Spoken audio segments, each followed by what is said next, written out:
Imagine opening your eyes for the first time in the year 1905. No Wi-Fi, no iPads, and absolutely no chance of ordering pizza at midnight. Instead, your world smells faintly of coal smoke, horse manure, and boiled cabbage. Welcome to childhood in Edwardian Britain, basically like yours, except with fewer toys and more soot. Hello, travelers. Histories do not always need to be boring. You can rest here and listen to hilarious histories to drift off to sleep. Before we continue, leave a comment to let me know when and where you are listening to this, and hit the subscribe button. But only if you enjoy what I do here. Let's begin. The Edwardian Era, named after King Edward VII, who reigned from 1901 until 1910, was short but influential. It bridged the rigid traditions of the Victorian age and the tumbling chaos of the First World War. Think of it as the awkward teenage years of modern Britain trying to look sophisticated in a fancy waistcoat while still tripping over its shoelaces. For children, this was a time when your fate was decided largely by what kind of family you were born into. Class wasn't just a background factor, it was the invisible referee of your entire life. On one side, there was glittering Edwardian high society. If you were lucky enough to arrive squalling into the arms of a duchess, your world was one of sprawling country estates, nurseries staffed with multiple servants, and an endless supply of lace collars that probably itched like crazy. Childhood was less about play and more about being groomed for a future of social appearances. Even as a toddler, you were more likely to be handed a silver spoon than an actual toy. And yes, that's where the phrase "born with a silver spoon" comes from. Spoiler, you weren't supposed to use it to dig in the garden. But for the majority, working class and poor children, the scene was very different.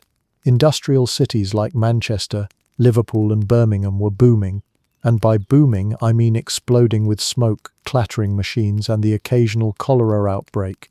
Childhood here wasn't defined by grand houses, but by overcrowded slums, pollution, and streets that doubled as playgrounds and open sewers. If you were born into a poor family, you learned early on that life was less Downton Abbey and more "don't step in that, it's not mud."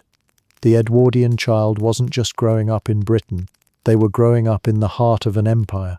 The British Empire was the largest in the world, ruling over a quarter of the globe.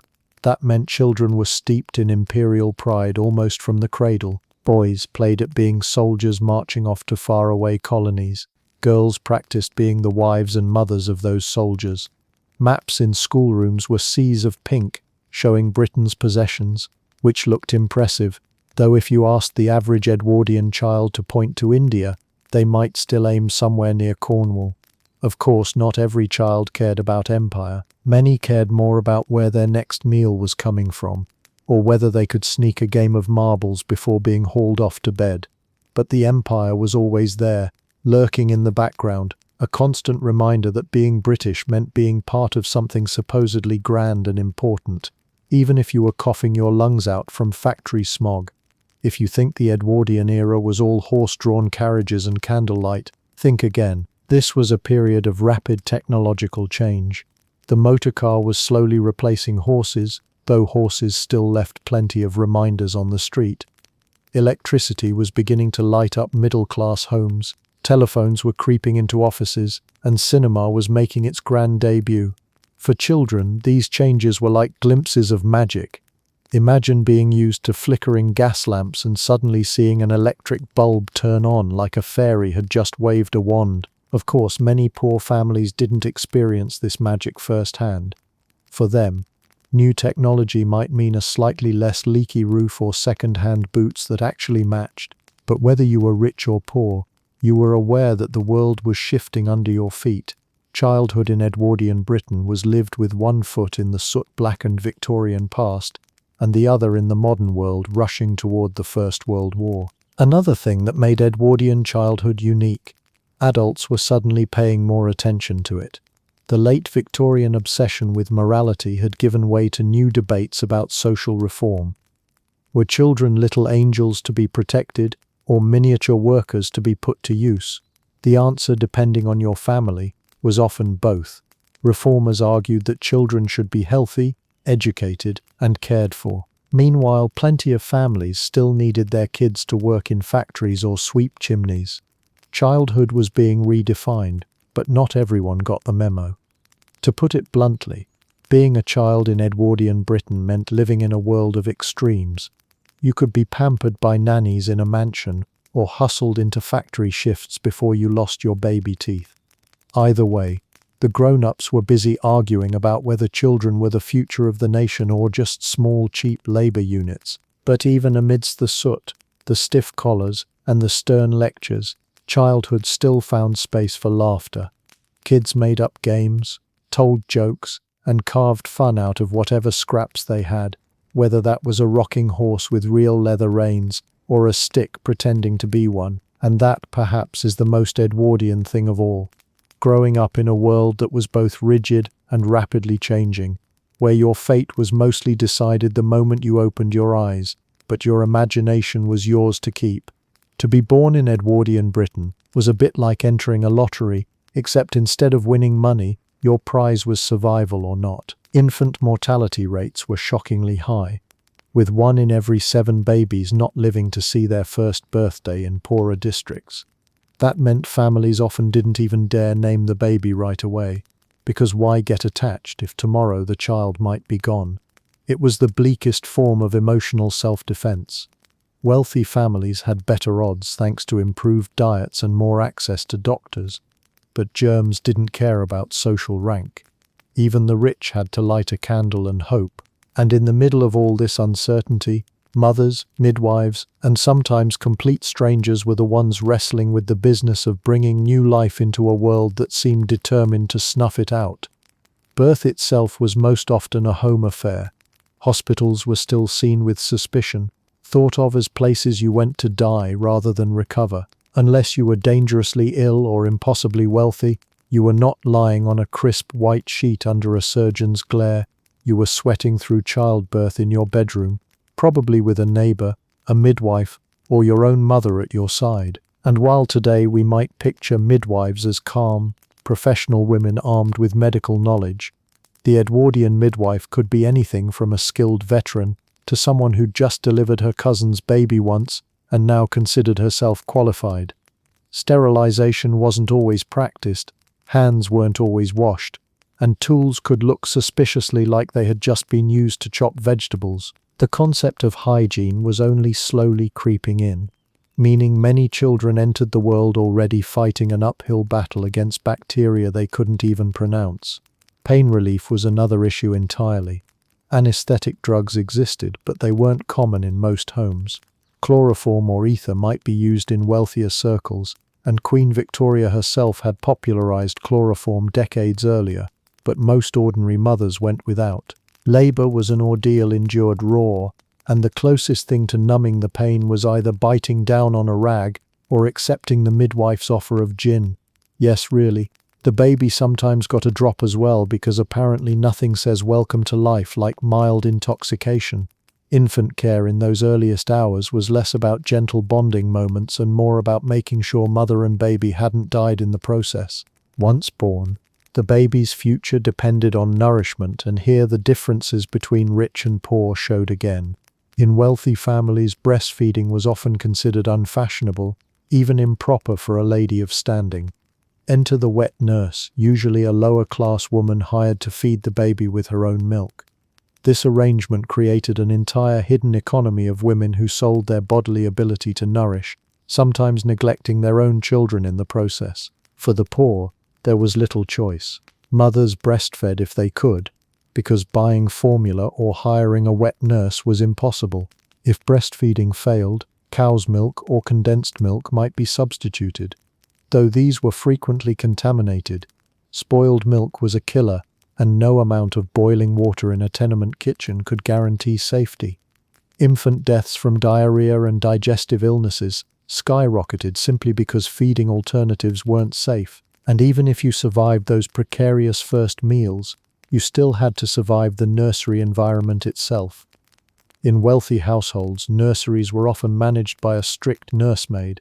The room might be filled with starched sheets, silver rattles, and a regimented schedule, but even the best-kept nursery could harbor germs, because Edwardians still hadn't fully embraced germ theory. Doctors were only beginning to preach the importance of sanitation, and although some mothers scrubbed obsessively, others still believed in old remedies like hanging charms to ward off illness. For working-class babies, the nursery was not a room at all, but a shared bed with siblings, sometimes 3 or 4 to a mattress, and if one child caught a disease, the others were likely to follow. Tuberculosis, measles, and whooping cough were not just passing annoyances, they were assassins waiting for a chance. Medical understanding, while improving, was still riddled with gaps. Pediatric medicine barely existed as a specialty. Doctors often treated children as smaller adults, which meant adult doses of remedies, sometimes with tragic results. Patent medicines containing alcohol, opium, or other potent drugs were freely sold and marketed as soothing syrups for infants. Teething baby keeping you up at night? A few drops of morphine might help. That the child sometimes never woke up again was an unfortunate side effect. Health authorities began cracking down on these dangerous mixtures later in the Edwardian era, but for many families it was already too late. Through all this, parents did what they could. Mothers improvised cradles, grandmothers swore by old recipes, and fathers prayed that the family income would stretch enough to buy clean milk. Infant care wasn't just about keeping a child alive.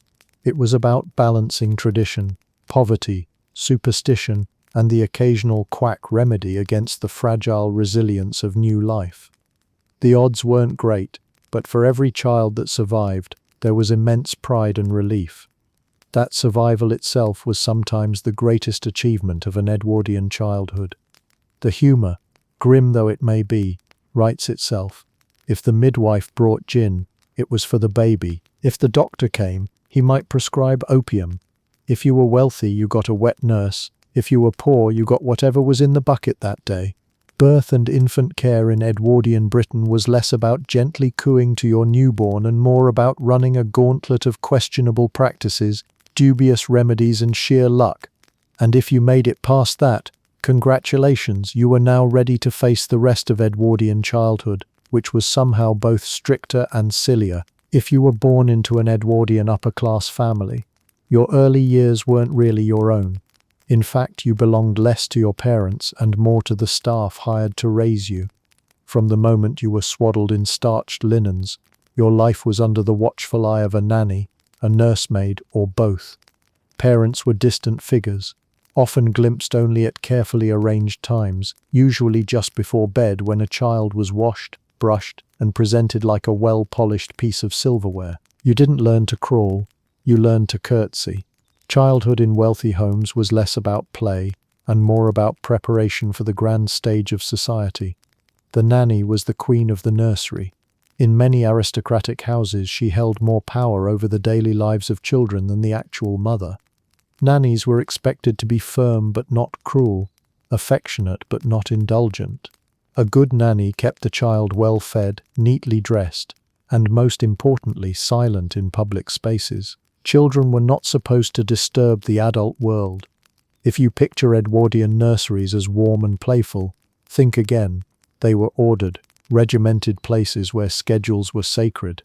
Breakfast at 8, lessons at 10, playtime carefully supervised of course at 11, luncheon at 1, rest at 2, walk at 4, supper at 6, and bed promptly after.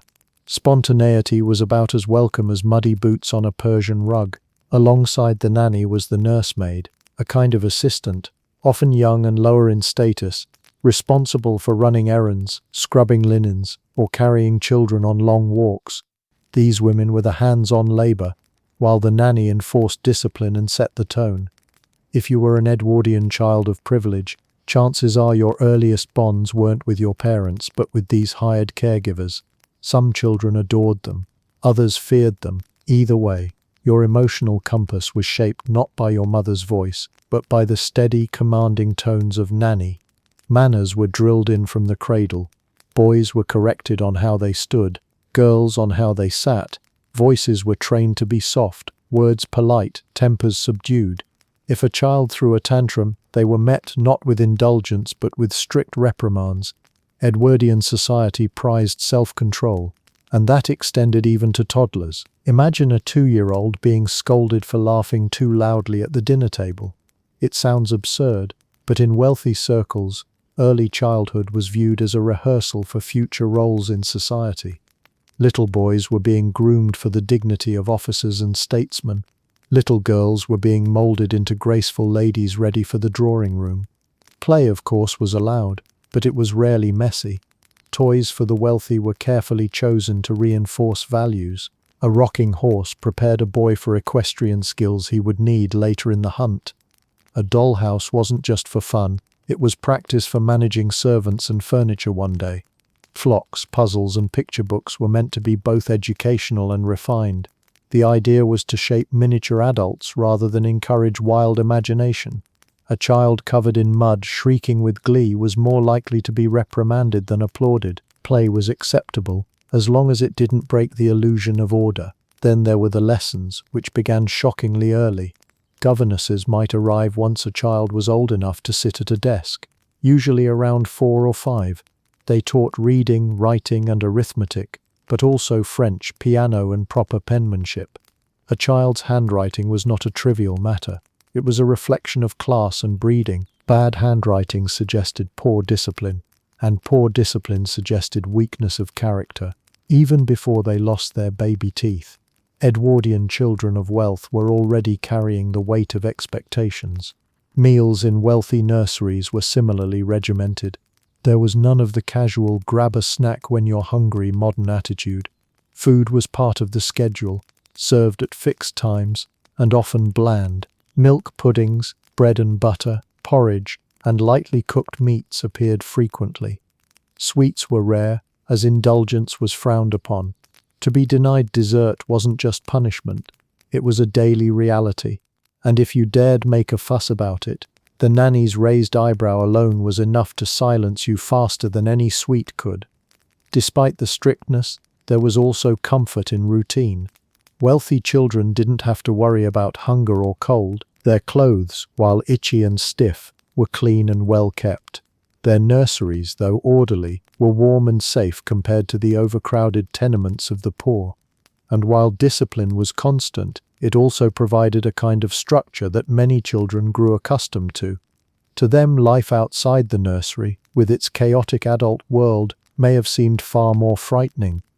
Still, the emotional distance between parents and children was striking. Many Edwardian aristocrats considered direct involvement in child-rearing to be beneath them. Mothers were expected to look elegant at social events, not chase toddlers around. Fathers were busy managing estates, politics, or simply their own leisure.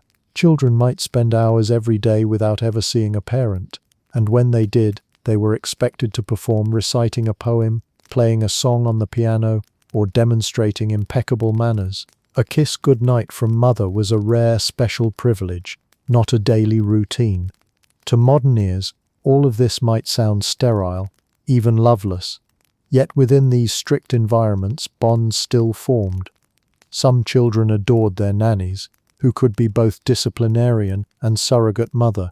Some delighted in their governess's lessons and flourished under the expectations, and others naturally rebelled, throwing tantrums, sneaking sweets, or muttering unrepeatable words under their breath when nanny's back was turned.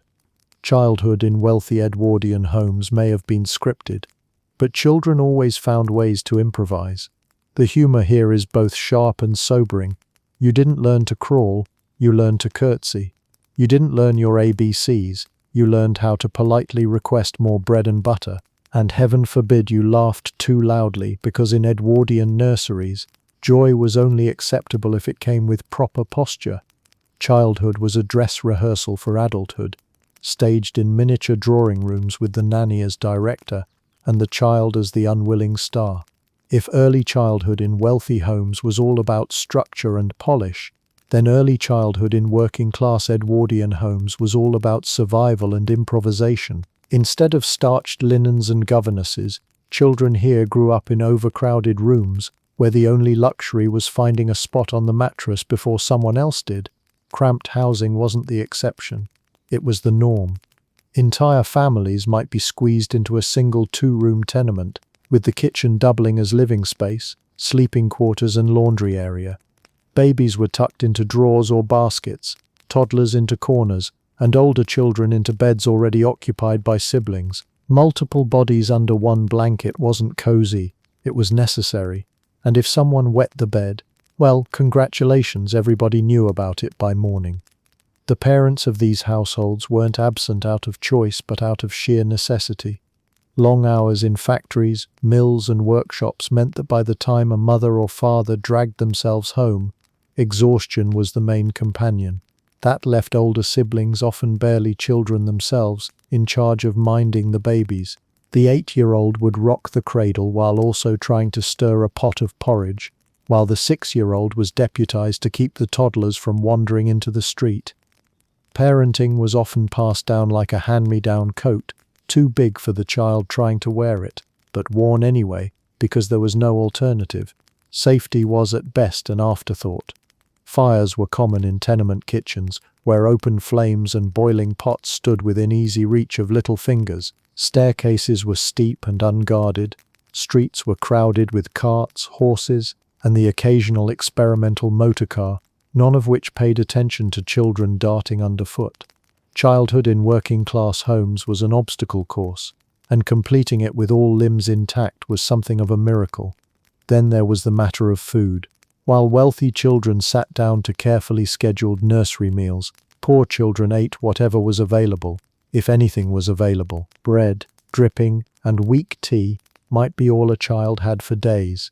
Potatoes were a staple, and if you were lucky enough to get one, it doubled as both dinner and toy. Who needed marbles when you could roll your spud across the floor until it was time to mash it? Toys? You mean the potato you weren't eating? It's not that working-class children lacked imagination, they simply had to stretch it over whatever scraps life gave them. Play, when it happened, was communal, and often took place outside. The streets became both playground and classroom. Children played skipping games, chased hoops, or made up rhymes while jumping between cobblestones. They turned rubbish into makeshift toys, sticks became swords, scraps of cloth became dolls. Noise, laughter, and the occasional scuffle echoed between the walls of crowded neighborhoods. Play was rough, often unsupervised, but it was free. There were no governesses correcting posture, no nannies timing naps, just kids running wild until they were called in, usually because it was too dark to see, or because someone had managed to skin their knee open. Illness lurked constantly in the background. Overcrowding meant coughs and colds spread quickly, and serious diseases like diphtheria or scarlet fever could wipe out entire families. A sick child didn't mean a trip to the doctor. Medical visits were expensive luxuries. More often than not, families relied on home remedies or simply hoped the child's constitution was strong enough to endure. Infant mortality was higher in these conditions, and surviving childhood was a badge of resilience in itself. Babies who lived long enough to toddle had already beaten steep odds, and parents, despite their exhaustion, took pride in every small milestone, even if they had no time to celebrate it. Discipline in these homes was different from that of wealthy nurseries. It wasn't about posture or pronunciation. It was about obedience and contribution. Children were expected to help as soon as they could, fetching water, watching siblings, running errands to the corner shop. All were part of daily life. Laziness wasn't an option because every hand, however small, mattered in the fight to keep a household afloat. The idea of childhood as a time of innocence and leisure was a luxury reserved for the upper classes. For the working class, childhood was an apprenticeship in survival. Still, amidst the hardship, bonds were often closer. Families depended on each other in ways that wealthier households didn't. While rich children might grow up emotionally distant from parents, poor children often shared laughter, meals, and even beds with theirs. Parents, when they could spare the time, told stories, sang songs, or simply held their children close, cherishing those small moments because they were all life allowed. In tenements where neighbors could hear each other through thin walls, even lullabies became communal, drifting through the night air to comfort more than one child at once. And despite everything, the hunger, the danger, the endless chores, working-class childhood wasn't devoid of joy. Children found ways to laugh, to play, to dream. They skipped rope in alleys, dared each other to climb fences, and snuck apples from street stalls. They grew resilient not because it was fashionable, but because it was required. Childhood in these homes was raw and unpolished, a far cry from the silver spoons of the elite, but it was alive with noise, energy, and a kind of freedom the wealthy might never have known. The Edwardian poor didn't raise their children with manuals, schedules, or etiquette drills. They raised them with grit, improvisation, and whatever resources they could scrape together. And while wealthy children were learning to curtsy on command, working-class children were learning how to dodge carts, stretch a loaf of bread, and wring joy from the smallest of blessings. Childhood here was chaotic, unpredictable, and often harsh, but it was also vibrant, shaped by love that endured in spite of everything. If there is one thing that can immediately tell you who you are in Edwardian Britain, it's the clothes on your back. Forget personality, forget intelligence. Your outfit announced your class, your parents' income, and sometimes even their ambitions for you. For children, this was doubly true. From the moment they could toddle, they were dressed less for comfort and more for what their appearance said about the family. Edwardian childhood wardrobes were a mixture of lace, starch, and symbolism, often designed to make sure the child looked respectable, even if that child couldn't actually breathe. If you could breathe, your outfit was too loose. For wealthy boys, the iconic look was the sailor suit. Inspired by naval uniforms and popularized after Queen Victoria dressed her own children in miniature versions, the sailor suit became a fashion craze that lasted well into the Edwardian era. A young aristocratic boy might march around the drawing room in stiff trousers, a square collared shirt, and a cap perched firmly on his head. Supposedly, this outfit encouraged discipline, patriotism, and neatness. Realistically, it encouraged tripping, sweating, and occasionally bursting into tears because the collar felt like a torture device. But fashion wasn't about comfort, it was about sending a message. Your son was ready to serve king and empire, even if he was still tripping over blocks in the nursery. Girls had it no easier. Lace collars, frilled dresses, puffed sleeves, and an abundance of ribbons dominated the wardrobes of wealthy Edwardian daughters. Small girls looked like they had been dressed by someone who confused playtime with parade float. Dresses were long, even for toddlers, and often layered, with starched petticoats underneath. Shoes were polished and sometimes buttoned so tightly it was a wonder. Blood reached their toes, and if you thought bows in the hair were optional, think again. A bow large enough to qualify as a small sail was practically a requirement. Girls were walking advertisements for gentility, which might have been charming to adults but was undoubtedly miserable if you just wanted to climb a tree. Of course, wealthy children weren't just burdened with looks, they were also burdened with etiquette rules about those looks. Gloves must be worn on outings, hats must stay firmly pinned, and a smudge on a frock could trigger a lecture from a nanny. Clothing wasn't just fabric, it was discipline stitched into seams. To wear your outfit improperly was to disgrace your family, or at least to earn yourself a scolding so sharp you wished you'd just stayed in bed. Working-class children lived in a very different wardrobe. Their clothes were hand-me-downs, patched, repatched, and often ill-fitting. Trousers were too short, sleeves too long, and shoes, well, if you were lucky enough to have shoes, they were usually second-hand and full of holes. Bare feet were common in summer, not as a fashion statement but because leather cost more than food. Girls wore simple frocks made of cheap cotton, sturdy enough to endure endless washing, though washing might mean dunking it in cold water with lye soap until the fabric surrendered in defeat. Clothes weren't meant to impress, they were meant to survive another season of growth and grime. The divide between rich and poor was visible at a glance. A wealthy child stepping out of a carriage was wrapped in starched white fabric that somehow managed to stay spotless. A working-class child darting through the streets wore clothes that looked perpetually grey, no matter what colour they started out as.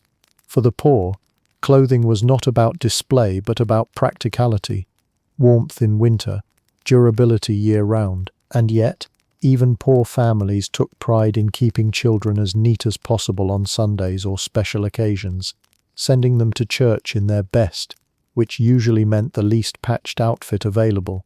Clothing was also a kind of social training. For boys, moving from short trousers to long trousers marked a transition into manhood, a rite of passage that was taken seriously in both rich and poor households.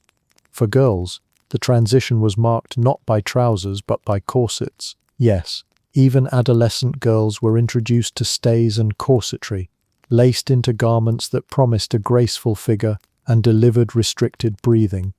Childhood was a short-lived reprieve before fashion's iron grip took hold. It's easy to forget how impractical many of these outfits were for children who still needed to run, play, and explore. Lace snagged, collars chafed, shoes blistered, and fabrics overheated in summer. A toddler dressed in starched linen was about as free to move as a porcelain doll. Even working-class children, though freer from frills, were hindered by stiff boots, heavy fabrics, and endless patches that rubbed against skin. Comfort was not the priority. Appearance, durability, and symbolism were. Still, clothes weren't purely misery. For many children, especially the poor, a new outfit, no matter how humble, was a source of pride. The excitement of receiving a pair of shoes without holes, or a dress that hadn't belonged to 3 cousins before you, could make a child beam.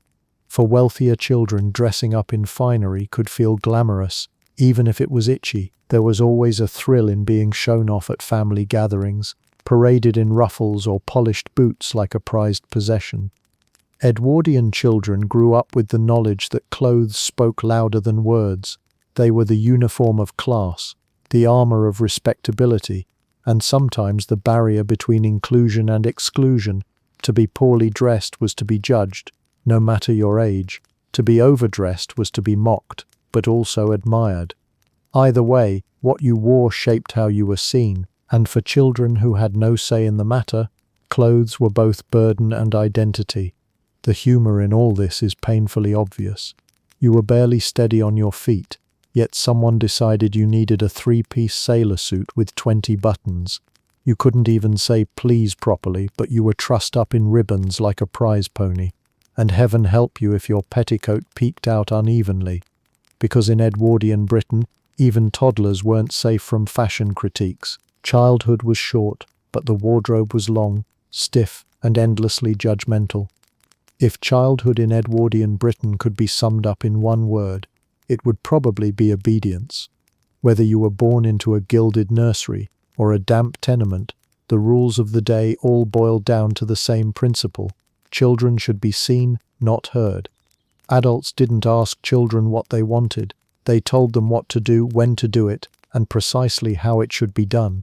And if you got it wrong, well, let's just say time out wasn't part of the Edwardian vocabulary. A smack was considered a learning tool, not a crime scene. The Edwardian era inherited its disciplinary philosophy from the strict Victorian ethos that came before. Both rich and poor households believed that firm discipline produced strong character. Parents and guardians weren't interested in raising children who were free-spirited or creative. They wanted order, obedience, and respect. Questioning authority was dangerous ground, especially when that authority came with a cane, a belt, or in some cases a quick twist of the ear. Corporal punishment was not only common, it was expected, in schools, at home, and even in public. Disciplining children with physical force was seen as normal and necessary. The cane was practically a piece of school furniture, and most teachers wielded it with confidence. A whack on the knuckles with a ruler or a swift slap across the backside wasn't treated as abuse. It was seen as a kindness, a way of steering a child back onto the right path before they grew into a menace to society. Parents would even nod approvingly if they heard their child had been corrected at school. Today's equivalent might be getting an email home, but with more bruises. The wealthy classes, despite their satin and lace, were no gentler in their approach. Nannies and governesses enforced discipline with unwavering severity. If a boy slouched, he was corrected. If a girl spoke out of turn, she was silenced. Spilled tea? That earned a scolding sharp enough to cut glass. And should the offense be serious enough, say, lying, answering back, or heaven forbid, refusing to eat one's boiled spinach, a slap or a sharp yank of the ear wasn't out of the question. For the rich, discipline was tied to the idea of respectability. A misbehaving child reflected poorly on the entire household, so nannies bore the burden of keeping their charges as flawless as their starched collars. For working-class children, discipline was less about etiquette and more about survival. Parents who labored long hours in factories and workshops couldn't afford disobedient children who wandered into the street or ignored instructions. A quick smack served as a very practical deterrent. "Don't go near the fire" meant, "Don't go near the fire, or you'll get burned twice, once by the flames and once by your mother's slipper." Poverty didn't allow for patience. Every mistake could carry serious consequences. Rules weren't optional. They were life preservers in a dangerous world. Schools, too, doubled down on discipline. State elementary schools, charity schools, and boarding schools alike all subscribed to the mantra that punishment built character. Talking out of turn, daydreaming, or even writing with the wrong hand could earn you a beating.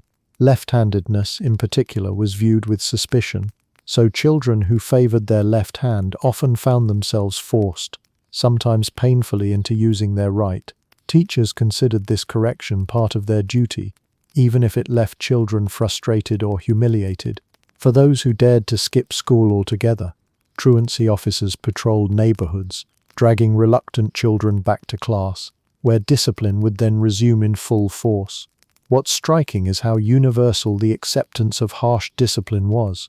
There wasn't the modern divide where some parents argue for gentle parenting and others for stricter methods.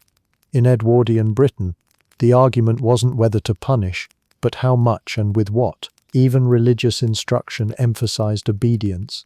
Sunday school lessons weren't filled with cuddly stories. They were sermons on sin, consequences, and the importance of towing the line. The rod and the scripture often went hand in hand, yet as much as discipline was framed as essential, children weren't entirely crushed by it. Many accepted it as a fact of life, just as they accepted cold baths or itchy wool socks. They learned to navigate the rules, to read the moods of adults, and, when possible, to bend the system. Mischief didn't vanish under strict discipline. It simply adapted. Children became experts at small rebellions, sneaking sweets, whispering after lights out, or inventing excuses elaborate enough to impress even the strictest governess. Some laughed about their punishments later, retelling stories of daring escapes or creative fibs that almost worked. Edwardian discipline may have been harsh, but it didn't fully stamp out the irrepressible spirit of youth. Of course, the humor is found in the sheer severity of it all.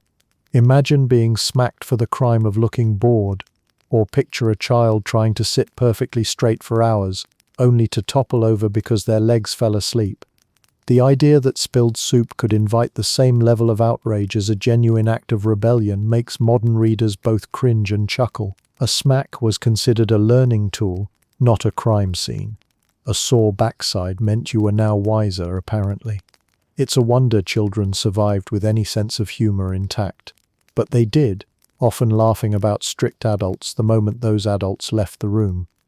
Discipline and expectations shaped the Edwardian child into a model of obedience, or at least into someone skilled at pretending. Childhood wasn't a free space for self-expression. It was training for adulthood, enforced by rules that were as stiff as the collars children wore. To be a child was to be constantly corrected, constantly measured, and constantly reminded that you were small in a world built by stern adults. Yet even in this atmosphere of strictness, children found ways to giggle, to push boundaries, and to remember that being scolded wasn't the end of the world, it was just another part of growing up Edwardian. For Edwardian children born into privilege, playtime wasn't just about fun, it was a carefully curated display of wealth, taste, and the occasional reminder that one day you'd be expected to run an empire. Toys were not simply toys. They were miniature training devices disguised in satin ribbons and polished wood. Every rocking horse, dollhouse, or set of tin soldiers whispered, "Remember who you are, and remember what's expected of you." Play was structured, sanitized, and expensive, but at least it came with real toys, not a potato pretending to be one. The nursery of a wealthy child was often a veritable showroom of imported and handcrafted amusements. One of the crown jewels was the rocking horse, an Edwardian staple for boys and sometimes girls. These weren't the flimsy little plastic things we think of today. They were heavy, carved wooden beasts with real horsehair manes, glass eyes, and sometimes actual saddles. For young boys, they weren't just toys. They were practice for future riding lessons, fox hunts, and military cavalry duties. Wobbling back and forth on a rocking horse wasn't only a thrill, it was the aristocratic version of driver's ed. For girls, the dollhouse reigned supreme. These weren't simple wooden boxes with painted walls. Edwardian dollhouses could be elaborate, multi-storied replicas of actual homes, furnished with miniature versions of everything from silver cutlery to upholstered chairs. Some even had working gas lamps because nothing says fun like accidentally setting your dollhouse on fire. Dollhouses weren't only for play. They trained girls in domestic management, teaching them how to run a household of servants, furniture, and endless linens. Imagine being 6 years old and already rehearsing for dinner parties you'd host in 20 years. Childhood here wasn't practice for adulthood. It was adulthood, but in miniature. Boys, meanwhile, often had sets of tin soldiers. Painted in bright uniforms, they represented not just imaginary armies, but the very real pride of the British Empire. Children lined them up in neat rows, staging mock battles across the nursery floor. For the adults peeking in, these weren't games. They were the seeds of loyalty, discipline, and let's be honest, imperial propaganda. A young boy's army of tin soldiers was less about fun and more about preparing him to one day lead real men into very real wars. Basically Amazon Prime. If Amazon took 6 months by boat, shipped you the building blocks of patriotism. But the Edwardian wealthy didn't stop at horses and soldiers. Imported toys from across the empire filled nurseries, adding an exotic flair that also reminded families of their global reach. Indian dolls, African animal figurines, and Eastern puzzles arrived as luxury items prized for their novelty. These weren't playthings, so much as conversation pieces that reinforced the idea of empire as a child's extended playground. When you could sit your porcelain doll on a miniature rickshaw, you weren't just playing, you were being told the world belonged to you, or at least to your parents' social class. Even books designed for wealthy children leaned toward moral lessons and empire-building themes. Picture books depicted valiant explorers, brave knights, and noble queens. Story time wasn't simply about entertainment. It was about instilling ideals of duty, honor, and national pride. A bedtime story could be less once upon a time, and more remember, someday you'll be responsible for a quarter of the globe. That isn't to say rich children never had actual fun. Despite the moralizing overtones, many genuinely loved their toys. Rocking horses provided hours of galloping excitement. Dollhouses allowed imagination to blossom, even if the lessons were about housekeeping. Tin soldiers sparked endless strategy games, some of which were more inventive than their adult counterparts' actual war plans. And imported toys brought a sense of wonder, even if they were meant to serve as reminders of empire. Still, leisure for the wealthy came with rules. Toys were expensive, and breaking one could result in a lecture or worse from nanny. Dollhouse furniture wasn't meant to be hurled across the room. It was meant to be placed carefully in its proper spot. Tin soldiers weren't supposed to be chewed on by younger siblings. Even rocking horses had to be ridden properly, with backs straight and reins held firmly. Play was encouraged, but only within the boundaries of decorum. Heaven forbid a child actually enjoy themselves in a wild, unrestrained way. There was also a performative aspect to these toys. Parents often paraded their children's playthings before guests as proof of refinement and wealth. Look at little Edward's rocking horse, mahogany of course, imported from India. Toys doubled as status symbols, and children learned early on that their playthings reflected not just themselves but the entire family's reputation. Imagine your Lego collection being judged as a sign of your parents' social standing, and you'll understand the pressure. And yet, in between the rules, the lectures, and the polished wood, childhood still found cracks to slip through. Children made up stories, invented adventures, and used their toys in ways the adults never intended. Tin soldiers weren't always soldiers. They might become explorers on the dollhouse roof. Rocking horses weren't always training for fox hunts. They might be pirates' ships rocking across the high seas of the carpet. Even in the most structured nurseries, imagination had a way of kicking off its polished shoes and running wild. The humor, of course, lies in the absurdity of it all. 6-year-olds rehearsing household management, toddlers saddled up on half-ton wooden beasts, children learning patriotism through tin figurines while being scolded not to drop them on the rug. Playtime for the rich was serious business, almost comically so, and while their toys gleamed and their nurseries shone, one suspects the children themselves would have been just as happy with a stick and a patch of mud. Though naturally that would never do. If the nurseries of Edwardian mansions were filled with polished rocking horses and pristine dollhouses, the playgrounds of working-class children were the cobbled streets, back alleys, and patches of dirt squeezed between factory walls. Toys bought from a shop were a rarity. More often, play was a triumph of imagination over circumstance. Entertainment was free, because poverty is very creative. Street games were the heartbeat of childhood for the poor. Alleyways became football pitches long before the professional game captured the nation's soul. A bundle of rags tied into a ball could keep a group of boys entertained for hours, with jumpers for goalposts and the occasional broken window serving as an unintentional referee. Skipping ropes were another favorite. Often nothing more than a length of discarded clothesline, children sang rhymes as they jumped, weaving verses that passed through neighborhoods as quickly as gossip. Marbles, cheap and small, were one of the few toys poor children might actually own. But even without glass marbles, pebbles served just as well. Anything round could become the centerpiece of fierce competitions played in the dust until the evening light faded. The creativity extended far beyond these classics. Sticks became swords, shields, or rifles in imaginary battles. A tin can kicked up and down the street was as thrilling as any purchased toy. Girls made rag dolls from scraps of fabric, sometimes stuffing them with straw or sawdust.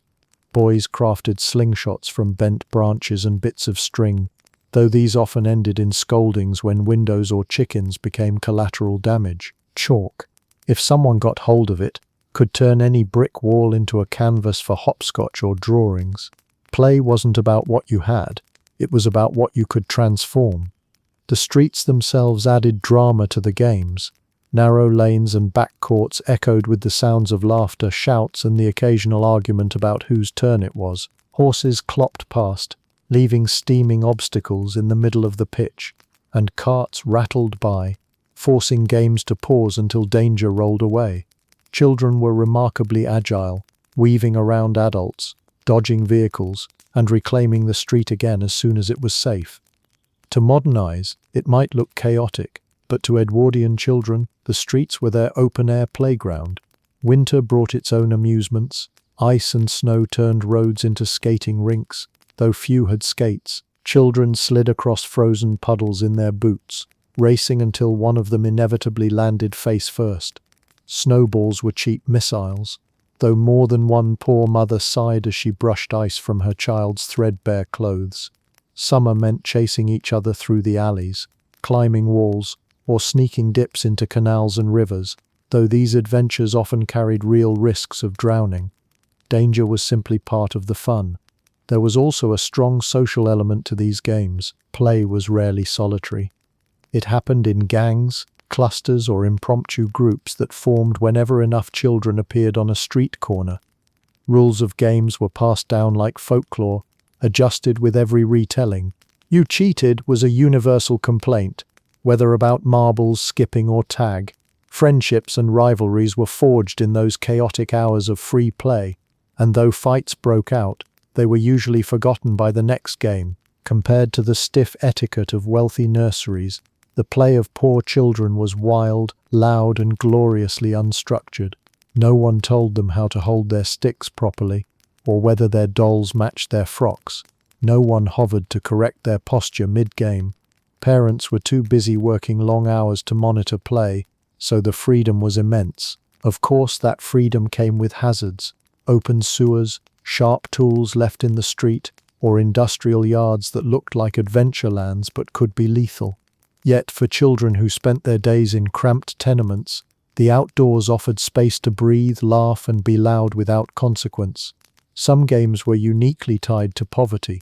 Children scavenged for bits of coal dropped from delivery carts, turning it into a competitive treasure hunt that also helped heat their homes. Others hunted for wood scraps, competing to see who could gather the most. Entertainment merged with necessity. Even the act of running errands could turn playful. Carrying water from the pump became a chance for races, balancing acts, and occasional spills that earned both laughter and reprimands. For all their hardship, working-class children had a resilience that made their play memorable. They laughed easily, inventing joy from scraps. A tin can wasn't just rubbish, it was a ball, a drum, or a treasure chest, depending on the story they told. The lack of store-bought toys didn't dampen their spirits. If anything, it sharpened their imaginations. Every alley could become a castle, every gang of children a band of heroes, every object a prop in an endless improvisation.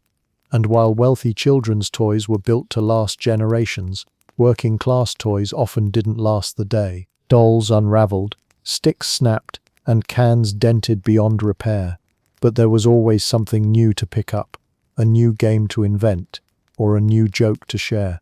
The impermanence was part of the charm after all. You couldn't be too precious about a doll stuffed with sawdust. The humor in all this comes naturally. Rich children might have spent months waiting for a ship to bring them imported toys from India, but poor children could make a top out of a button in seconds. While the upper classes rehearsed adulthood with dollhouses and etiquette, the poor were out in the streets turning coal into treasure and potatoes into marbles. Entertainment was free because poverty is very creative, and if you didn't like today's toy, well, the street would provide you with another by morning. If you were born into Edwardian wealth, education wasn't just about learning your ABCs, it was about being molded into the perfect future leader, whether that meant becoming a gentleman who could recite Latin at dinner parties, or a young lady whose pianoforte skills impressed suitors. Schooling for the privileged wasn't just academic, it was a finely tuned production line for the next generation of statesmen, officers, and society ladies. If you couldn't conjugate a verb, you at least had perfect posture. The first stage of this education often began at home. Before a child ever saw the inside of a classroom, governesses were hired to instill the basics: reading, writing, arithmetic, and of course impeccable manners. A governess wasn't quite a servant, but certainly wasn't a family member either. She existed in a strange social limbo, part educator, part disciplinarian, and part moral compass. She might drill children on sums one moment and scold them for improper table manners the next. In many cases, she also provided a child's first exposure to foreign languages, especially French and German, which were considered essential for anyone destined to travel or socialize across Europe. For boys, home education was only the beginning. Many were packed off to boarding schools as soon as they were old enough to endure separation from home, sometimes as young as 7 or 8. These schools, often centuries old, had reputations for academic rigor, tradition, and a fair bit of corporal punishment. Life in a boarding school was strict, regimented, and filled with rituals designed to toughen up future leaders.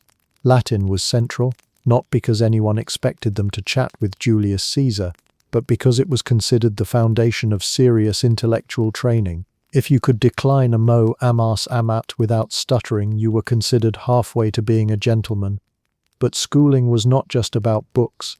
Fencing, rowing, cricket, and rugby were all emphasized because the Edwardian elite believed sports built character and teamwork. A boy who could swing a cricket bat with precision or row in perfect unison was seen as better prepared for leadership than one who simply excelled at arithmetic. The phrase muscular Christianity captures the mindset of the time. Strong bodies produced strong morals. Never mind that rugby also produced broken noses and missing teeth. The bruises were practically badges of honor. Discipline was relentless. The cane loomed large in elite education, wielded by headmasters with the solemn belief that every welt was a step toward a brighter future. Rules governed everything from uniform tidiness to the way boys addressed their teachers. Punctuality was drilled in. Essays were expected to be written in neat script, and a slouch at the desk could earn a rebuke sharper than any grammar correction. By the time a boy left, he might not be a genius, but he could tie a necktie with military precision and stand ramrod straight at any social occasion. For girls, the path was somewhat different but equally demanding. Daughters of the wealthy were often educated at home longer than boys, tutored by governesses, or sent to finishing schools rather than academic institutions. The curriculum included reading, writing, and arithmetic, but also emphasized music, drawing, embroidery, and dancing, skills that showcased refinement. A girl who could play a sonata on the piano while maintaining graceful posture was considered educated, even if her knowledge of algebra remained limited to "I don't like it." Some upper-class girls did attend more serious schools, particularly as the century progressed and women's education began to gain traction. But the expectation remained that their primary role was to become polished wives and mothers.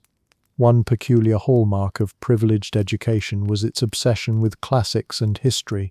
Boys were steeped in Greek myths and Roman battles, memorizing speeches and epic poems. The thinking was simple. If the ancients built empires, surely their words could build character. It didn't matter if the boy forgot half the geography of modern Europe. So long as he could quote Virgil, he was considered cultured. Girls, meanwhile, were fed a lighter dose of history, usually framed through moral tales, with emphasis on queens, saints, and heroines who embodied grace and virtue. The environment at these elite schools also fostered lifelong connections. Classmates often became political allies, business partners, or military comrades later in life.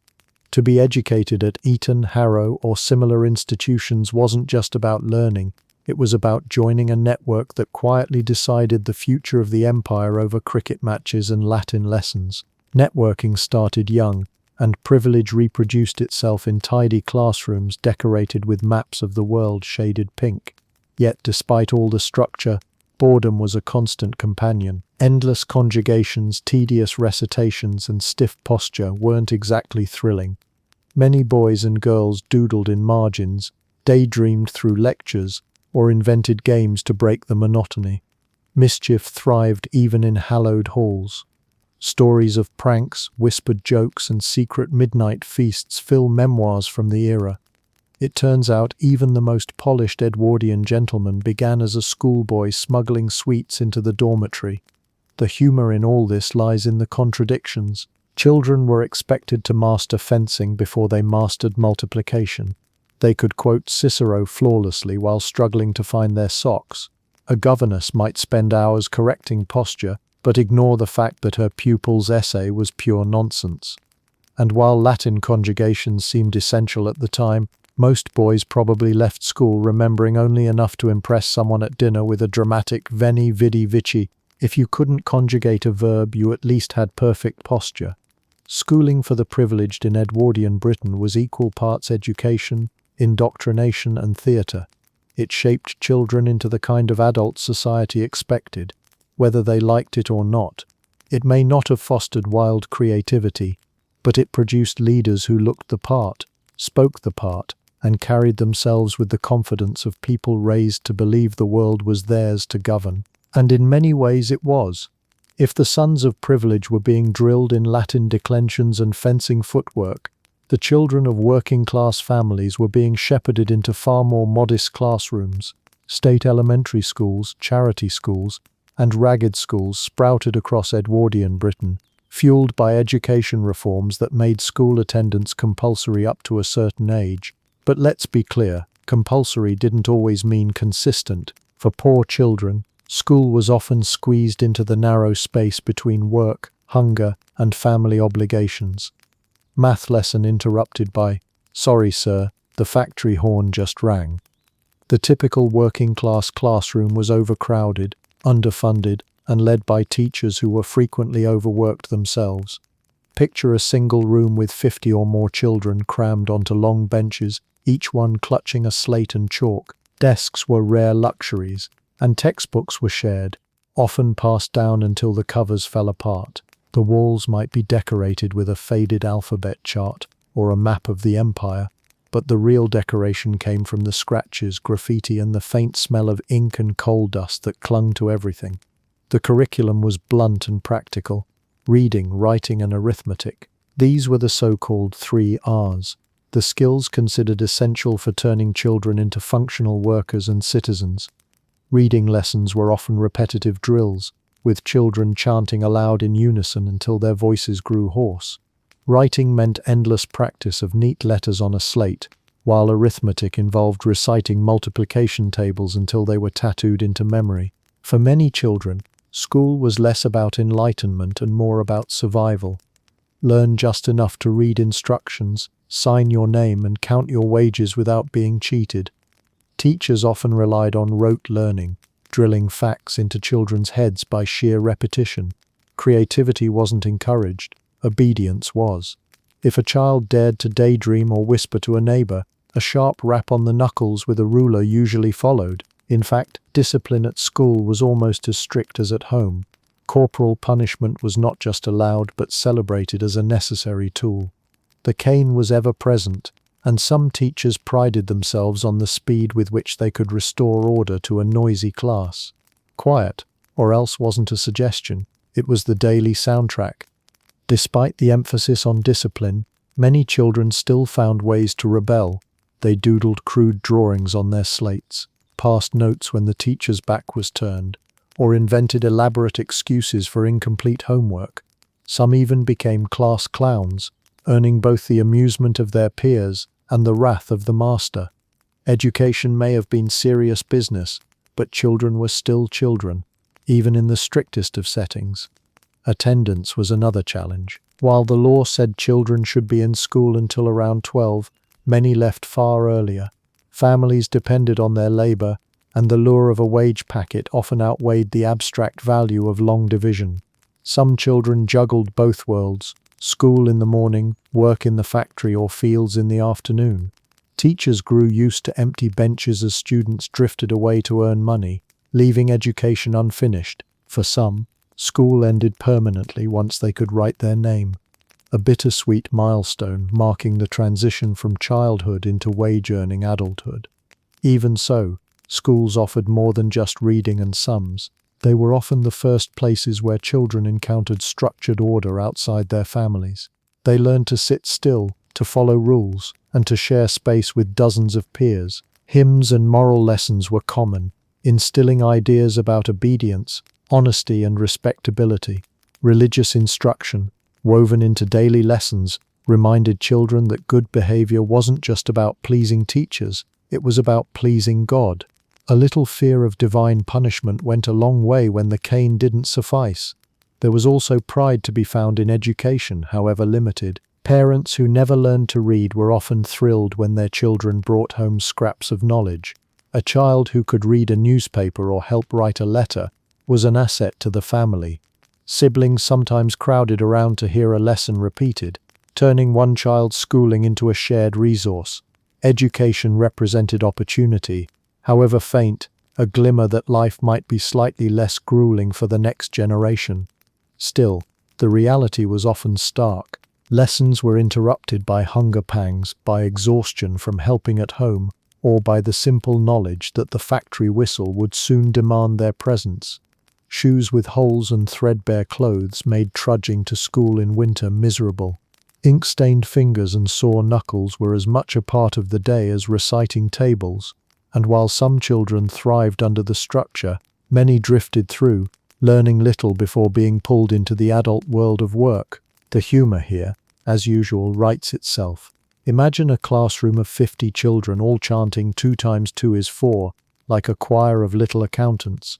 Picture the teacher trying to explain fractions while half the class is distracted by a pigeon flapping in through a broken window. Or envision a boy proudly solving a problem on the slate, only to have his triumph cut short by the shriek of a factory horn, sending him running off mid-equation. Education was important, yes, but survival always came first. In the end, schooling for the working class was a balancing act, a chance to learn, always overshadowed by the pressing demands of poverty. It rarely produced scholars or poets, but it did produce resilience, resourcefulness, and the ability to read a wage slip without being swindled. For many Edwardian children, the classroom was not the beginning of a grand intellectual journey. It was a brief pause before the long, hard march into labor. If Edwardian children learned reading, writing, and arithmetic in school, they learned how to save their souls in church. Religion was not just a Sunday affair. It was woven into the fabric of daily life. Whether you were wealthy enough to sit in a pew polished by generations of servants, or poor enough to shuffle into a draughty chapel with holes in the roof, faith was considered essential to shaping both morality and identity. The Edwardian world believed that a child who could recite Bible verses was less likely to become a drunkard, thief, or general menace to society. Thou shalt not steal, unless it's coal from the neighbor's pile. For many working-class children, Sunday school was their most consistent education. These institutions exploded in popularity during the late 19th and early 20th centuries, offering free lessons to children who might not otherwise see the inside of a classroom. Lessons weren't only about faith, they also included basic literacy. Imagine a child learning their ABCs through scripture. A is for Adam, B is for Bible, and C is for careful. The teachers watching. Hymns were taught alongside reading drills, turning the act of worship into a handy literacy program. For families scraping by, Sunday schools were invaluable. They kept children off the streets for a few hours, gave them structure, and sometimes even provided a biscuit at the end. For middle and upper class children, religion was less about free biscuits and more about duty. Church attendance was mandatory, not optional. Dressing in stiff clothes, sitting still for endless sermons, and memorizing catechisms were seen as proofs of discipline. Anglican services, with their solemn rituals and polished choirs, were as much about reinforcing social order as they were about spiritual growth.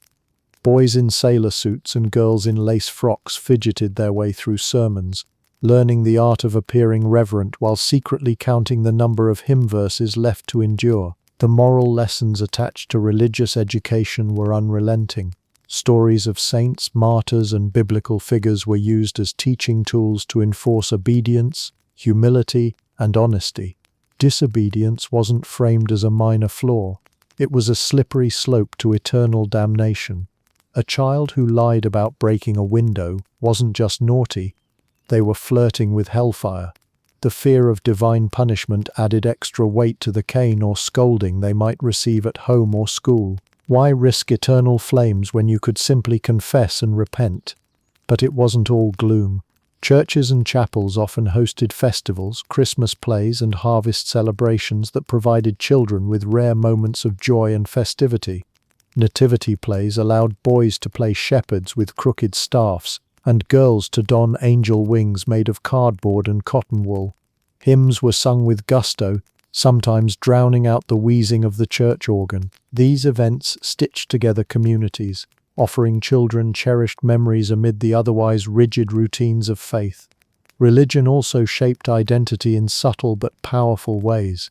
Catholic children, Anglican children, Methodist children, each carried their denominational badge, often passed down with pride or suspicion depending on the neighborhood. Sectarian divides sometimes flared, with children absorbing the prejudices of their parents and parroting them in the playground. Faith wasn't just about heaven and hell.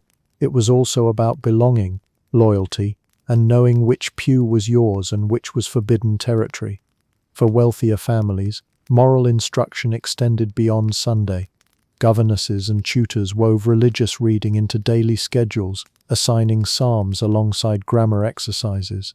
Private schools, even when secular on paper, often reinforced Christian values through assemblies, prayers, and carefully chosen stories. A gentleman was expected not only to know his Latin, but also to have a firm grasp of Scripture. A lady was expected to quote the virtues of charity and chastity with the same fluency she displayed on the piano. The contradictions, of course, were everywhere. Children were told to be humble, yet dressed in clothes designed to show off their family's wealth. They were told not to covet their neighbor's goods, yet sat through sermons in churches funded by the same empire that had taken other people's goods by force.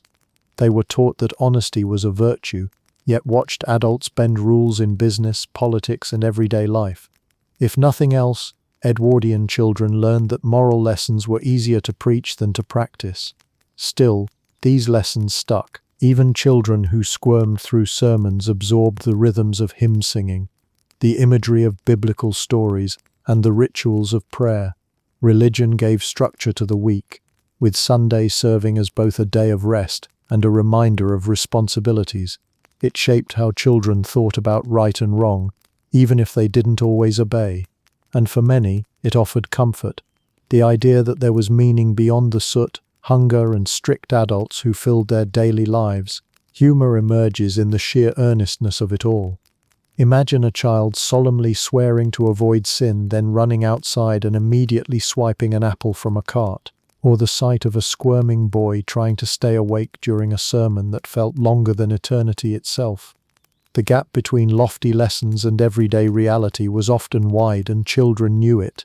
They mouthed their prayers, sang their hymns, and then raced into the streets to resume their mischief. Religious and moral education in Edwardian Britain was not simply about saving souls.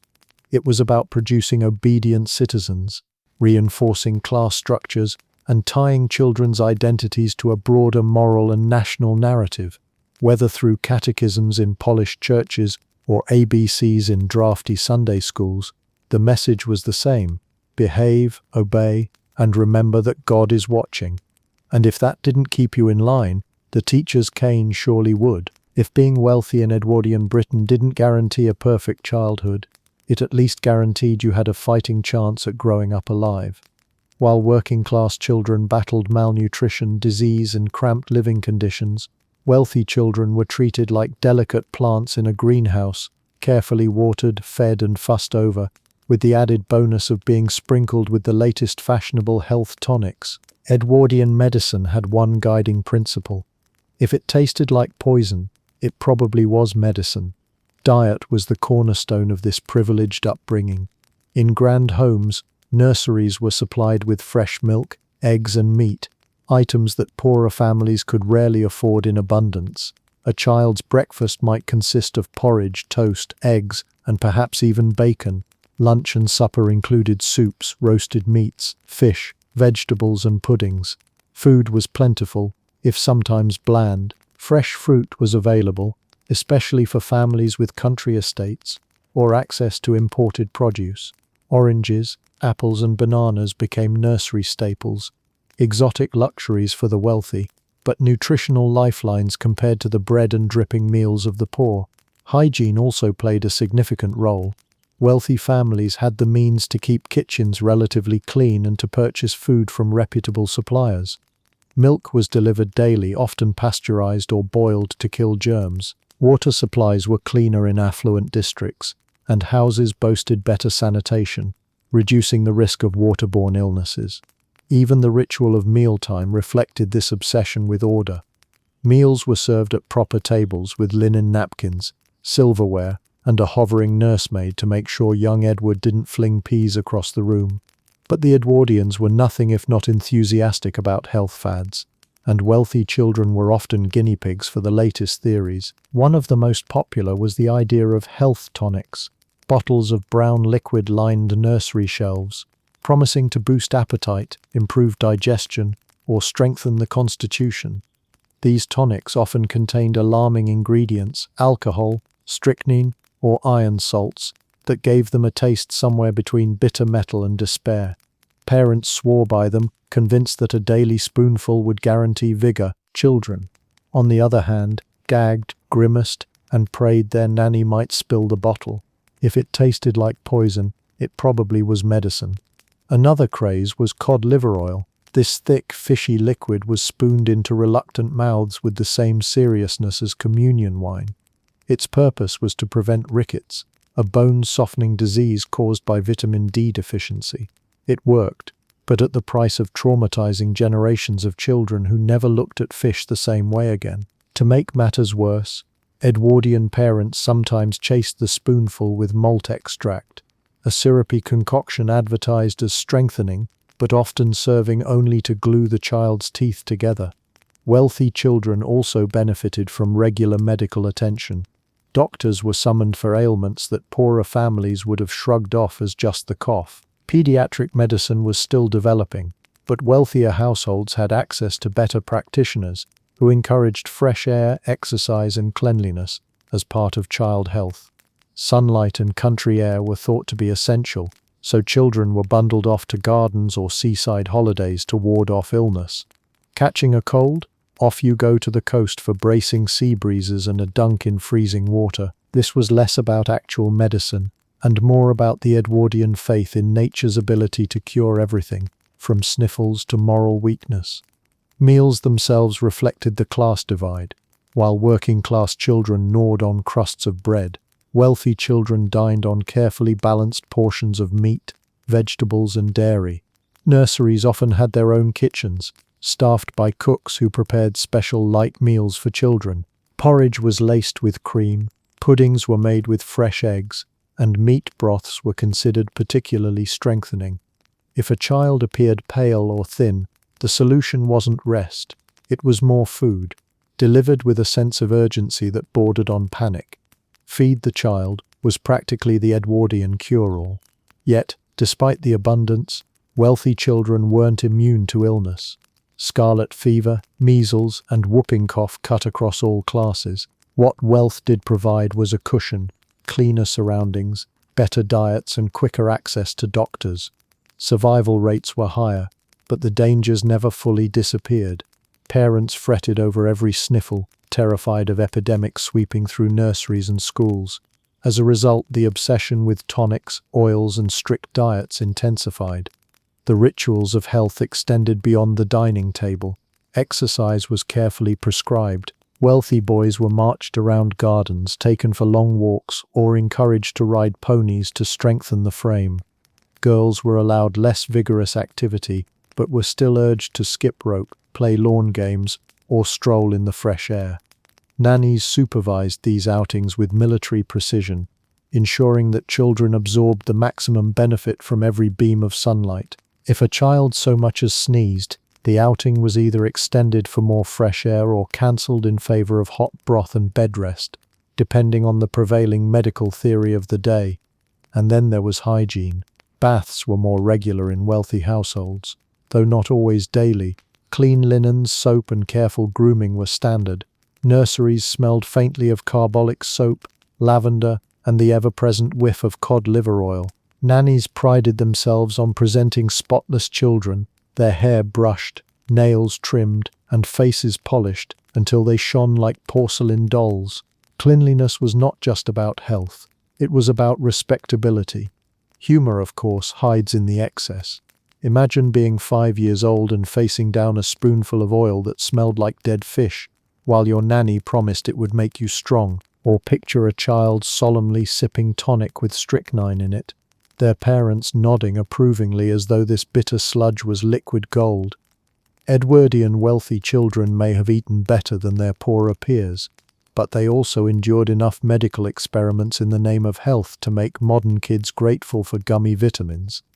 In the end, the health and diet of wealthy Edwardian children were about more than nutrition. They were about identity, status, and the conviction that the next generation must be robust enough to carry the weight of empire. Meals were rituals, medicines were acts of faith, and every spoonful of pudding or cod liver oil was a reminder that privilege didn't mean freedom. It meant living under a microscope, where every bite was part of a grand plan to build the future. For Edwardian working-class children, diet and health were a daily gamble, and more often than not, the house always won. Unlike their wealthier peers who were spoon-fed cod liver oil and fresh fruit, poor children lived on meals that filled bellies but rarely nourished them. Malnutrition was the silent companion in every slum and industrial district. Bread, dripping, weak tea, and potatoes made up the staples, occasionally supplemented with scraps of meat or fish when wages stretched that far. Vegetables were often absent, fruit a rare luxury, and milk, when it could be afforded, was sometimes more dangerous than nutritious. Your 5 a day? 5 illnesses before breakfast. Milk in particular was a notorious hazard, delivered in open containers, left unrefrigerated, and watered down by unscrupulous sellers. It became a breeding ground for bacteria. Tainted milk spread tuberculosis, diphtheria, and diarrheal diseases like wildfire. Infant feeding bottles, with their long tubes and rubber nipples, were nearly impossible to clean properly, turning each sip into a microbial cocktail. Reformers eventually nicknamed these devices murder bottles, but by then countless babies had already paid the price. While wealthier families could afford boiled or pasteurized milk, the poor had little choice but to risk what was available, knowing it might bring sickness instead of strength. Meat was another rarity. A Sunday roast, even a small one, was a treat that many families stretched across several meals, with leftovers transformed into stews or pies. More often, working-class families relied on cheaper cuts, offal, suet, or whatever could be bought cheaply from a butcher. Fish, especially herring, was common in coastal areas, but its freshness was questionable, and it often arrived salted to the point of resembling shoe leather. Protein deficiency left children weak, stunted, and vulnerable to disease, yet few parents could afford to give them better. Hunger wasn't just a constant, it was a formative experience. Many Edwardian children went to school on empty stomachs, their attention drifting as their bodies craved calories. Teachers complained about inattentive pupils, rarely considering that trying to memorize multiplication tables while starving might be the problem. Comments. Charities sometimes provided free breakfasts of porridge or cocoa, but these were patchwork solutions. Government programs to provide school meals didn't fully take root until later, leaving a generation of children to learn with hunger gnawing at their ribs. The lack of nutrition translated directly into illness. Rickets caused by vitamin D deficiency was rampant, leaving children with bowed legs and stunted growth. Poor diets combined with lack of sunlight in smog-filled industrial towns turned rickets into an epidemic.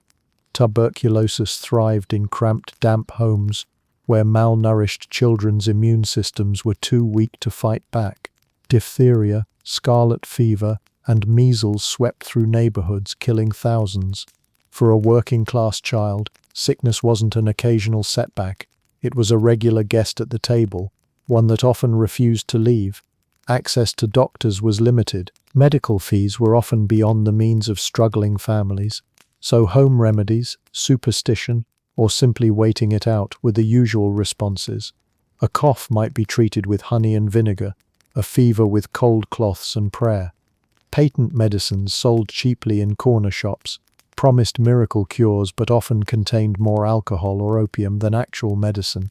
Children were dosed with concoctions strong enough to sedate an ox, all in the name of soothing their symptoms. Sometimes the child recovered, sometimes the bottle did more harm than good. Hygiene compounded the problem.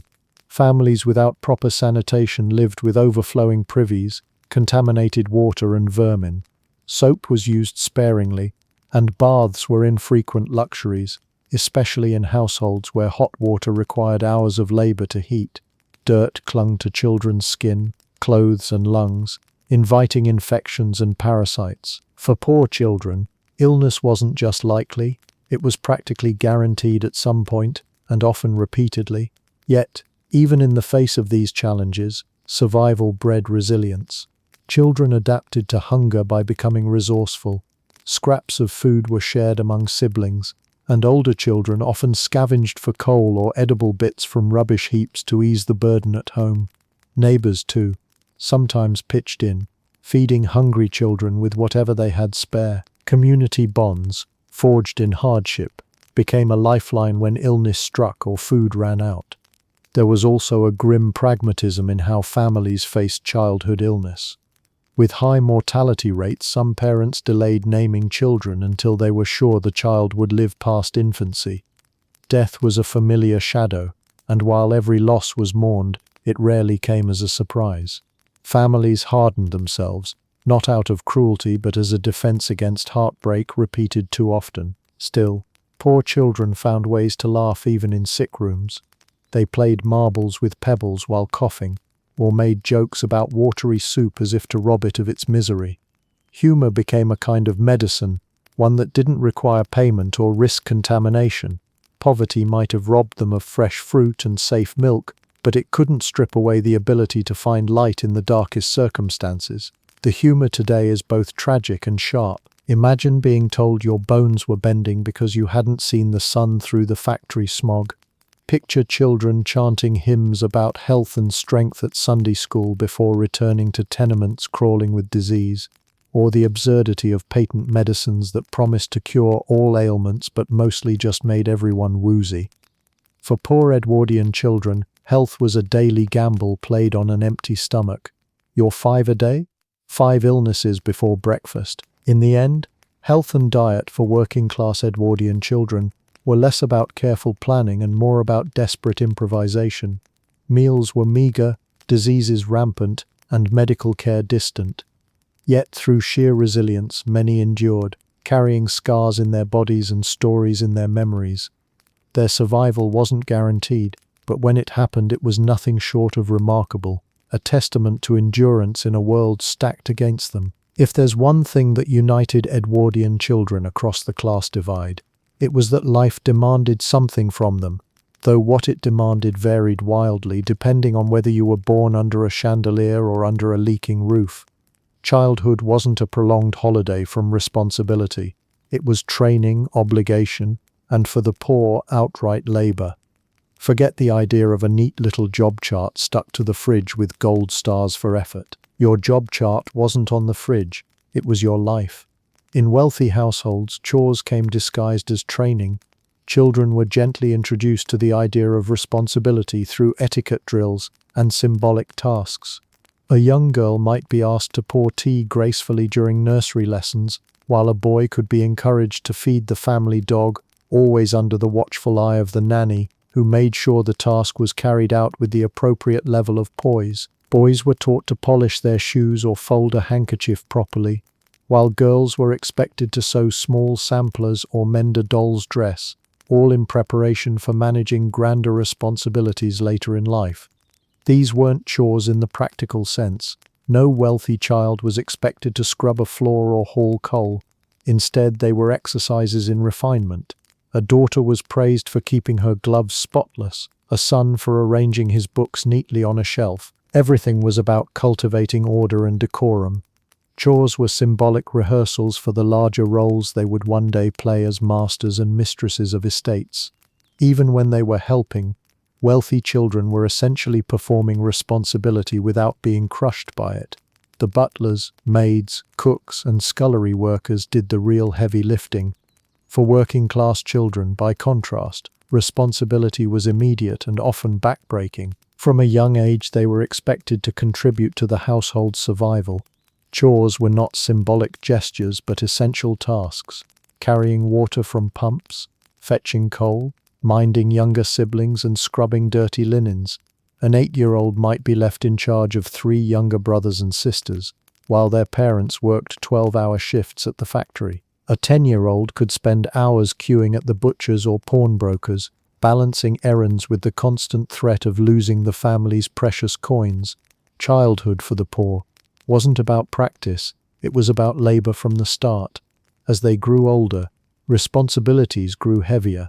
Boys were often pushed into apprenticeships or casual labor, hauling loads for merchants, sweeping factory floors or delivering goods across town. Girls could find themselves working as little mothers, spending their entire adolescence caring for younger siblings, cooking and cleaning. Others joined their mothers as washerwomen, seamstresses or factory hands. Street selling was also common. Matches, newspapers, flowers or even bootlaces could be hawked by children as young as 6, who braved rain, cold and the disdain of passers-by to bring a few pennies home. Every coin mattered, every pair of hands had to earn. Even the chores at home carried weight. In overcrowded tenements, there were no polished kitchens or carefully laid nurseries. Laundry had to be done by hand in freezing water. Floors needed constant scrubbing to keep disease at bay. Coal had to be fetched and fires maintained, because without them the entire family froze. Meals, meager as they were, still required preparation, and that task often fell to the eldest daughters. Household survival depended on everyone doing their part, and if a child refused, the consequences weren't just a scolding. It could mean genuine hardship for the whole family. The difference between rich and poor responsibility was as stark as the difference between their wardrobes. A wealthy child might be praised for setting a toy soldier back on the shelf. A poor child was praised for keeping a baby alive through the afternoon. For one, responsibility was a performance of refinement. For the other, it was the raw work of survival. And yet both systems shaped children profoundly. Wealthy children grew up with an ingrained sense of order, manners, and social expectation. They learned that responsibility meant projecting control and grace, even when others did the real work for them. Poor children, on the other hand, developed resilience, grit, and practical skills far earlier than their wealthy peers. They learned to cook, clean, budget, and care for others before they could even finish primary school. Both paths prepared children for adulthood, but in dramatically different ways. The humor, of course, is hidden in the extremes. Imagine a wealthy child being congratulated for remembering to say thank you, while a poor child is congratulated for keeping the fire from going out all night. Picture a 10-year-old girl in a grand house practicing folding napkins, while another 10-year-old down the street is balancing a screaming baby on one hip and a bucket of water in the other. Responsibility was universal, yes, but let's not pretend it weighed equally on everyone's shoulders. Still, children, being children, found ways to turn chores into something more tolerable. Wealthy children played games of mimicry, pretending to be their parents hosting grand dinners, or their nannies giving stern lectures. Poor children made competitions of their errands, who could fetch water fastest, who could balance the heaviest coal scuttle without spilling. Even in drudgery, the spark of childhood imagination found a way to soften the grind. In the Edwardian world, childhood wasn't a protected bubble, it was a proving ground. Whether practicing etiquette over tea or selling newspapers in the rain, children were thrust into responsibilities that shaped them long before adulthood arrived. Their chores weren't just tasks, they were life lessons written into every scrubbed floorboard and folded napkin. And while wealthy children might have grown into polished adults and poor children into hardened survivors, both could look back and say, yes, responsibility wasn't optional. It was simply life. If there was one thing that could rip away the thin veil of childhood for Edwardian working-class kids, it was the simple fact that society still saw them as a convenient labor force. While middle and upper-class children were conjugating Latin verbs and pretending to manage dollhouse servants, poor children were out in the world earning wages, or at least pennies, long before their voices broke. Childhood wasn't a time of play and discovery. It was an apprenticeship in survival through labor that was often dirty, dangerous, and demeaning. Career options, smoke inhalation, or missing fingers. Despite reforms in the late 19th century, child labor hadn't disappeared by the Edwardian era. It had simply become slightly more regulated. Laws limited the hours children could work and required school attendance up to a certain age. But enforcement was patchy, and families desperate for income often found ways around the rules. Employers, too, were eager to exploit small bodies and nimble fingers, especially in industries where adult workers demanded higher wages. The result was a shadow workforce of children whose lives were measured not in toys and lessons, but in hours worked and pennies earned. Factories were one of the main employers of child labor. Textile mills, match factories, and workshops hummed with the presence of young workers. Boys and girls as young as 10 stood at machines, tying threads, packing boxes, or sweeping floors littered with sharp tools and hot metal shavings. Accidents were frequent, and safety precautions almost non-existent. A slip of the hand could mean the loss of a finger, a fall into machinery the loss of a limb, or worse. Yet the prospect of even a tiny wage kept families sending their children back day after day. For many, the alternative was starvation. Then there were the infamous chimney sweeps. Although the practice had declined since its Victorian heyday, some Edwardian children were still sent up soot-filled chimneys to scrape away clogs. Small and thin bodies were considered perfect for the task, even if it meant permanent lung damage or suffocation. Imagine being 12 years old, handed a brush, and shoved up a dark shaft with only soot for company. It wasn't adventure, it was suffocating labor, and the reward for completing it? A hacking cough and a few meager coins. Street work was another lifeline for children. Match sellers, newspaper boys, flower girls, and bootblacks lined the streets of London, Manchester, and countless other cities. Rain or shine, these children hawked goods to hurried passers-by, often enduring mockery or dismissal. A flower girl might stand for hours with a basket, hoping someone would spare a penny. Newsboys shouted headlines they could barely read themselves, scrambling to sell papers before the editions became outdated. Bootblacks crouched in the cold, polishing shoes until their hands were raw. These jobs didn't require strength, but they demanded persistence, charm, and the ability to withstand rejection. The dangers of street work were constant. Traffic in Edwardian cities was a chaotic mix of horses, carts, and early motorcars, none of which slowed down for a child darting into the road to sell a paper. Pickpockets and bullies preyed on younger workers. Police officers often treated child vendors as nuisances rather than victims, and when sales were poor, the empty stomachs at home remained empty still. Some children took on more unusual jobs. Crossing sweepers cleared a path for pedestrians through the muck of city streets in exchange for a coin. Others scavenged in rubbish heaps for scraps of metal or coal to sell. Still more acted as errand runners for shops, carrying parcels across town for little pay. Each job carried its own hazards, but none offered stability. Work was precarious, wages low, and dismissal always just one mistake away. Reformers were increasingly horrified by these conditions. Campaigners pushed for stricter laws against child labor, arguing that children deserved education, health, and the chance to actually be children. Reports highlighted the dangers of chimney sweeping, the toxic fumes of match factories, and the appalling injuries sustained in textile mills. Slowly, public opinion began to shift. The Edwardian era saw a rise in factory inspections and legal limits on the ages and hours children could work. But the gap between law and practice remained wide, and poverty ensured that children continued to toil where they shouldn't. Ironically, many families resisted reforms, fearing that without their children's wages they couldn't survive. A boy selling papers wasn't just a worker, he was a breadwinner. A girl stitching matches wasn't just earning pennies, she was keeping food on the table. The debate about child labor was never just moral or legal, it was deeply economic. Reformers preached about protecting childhood, while parents prayed their children could keep earning long enough to see the family through another winter. Humor, dark as it may be, still flickers in these scenes.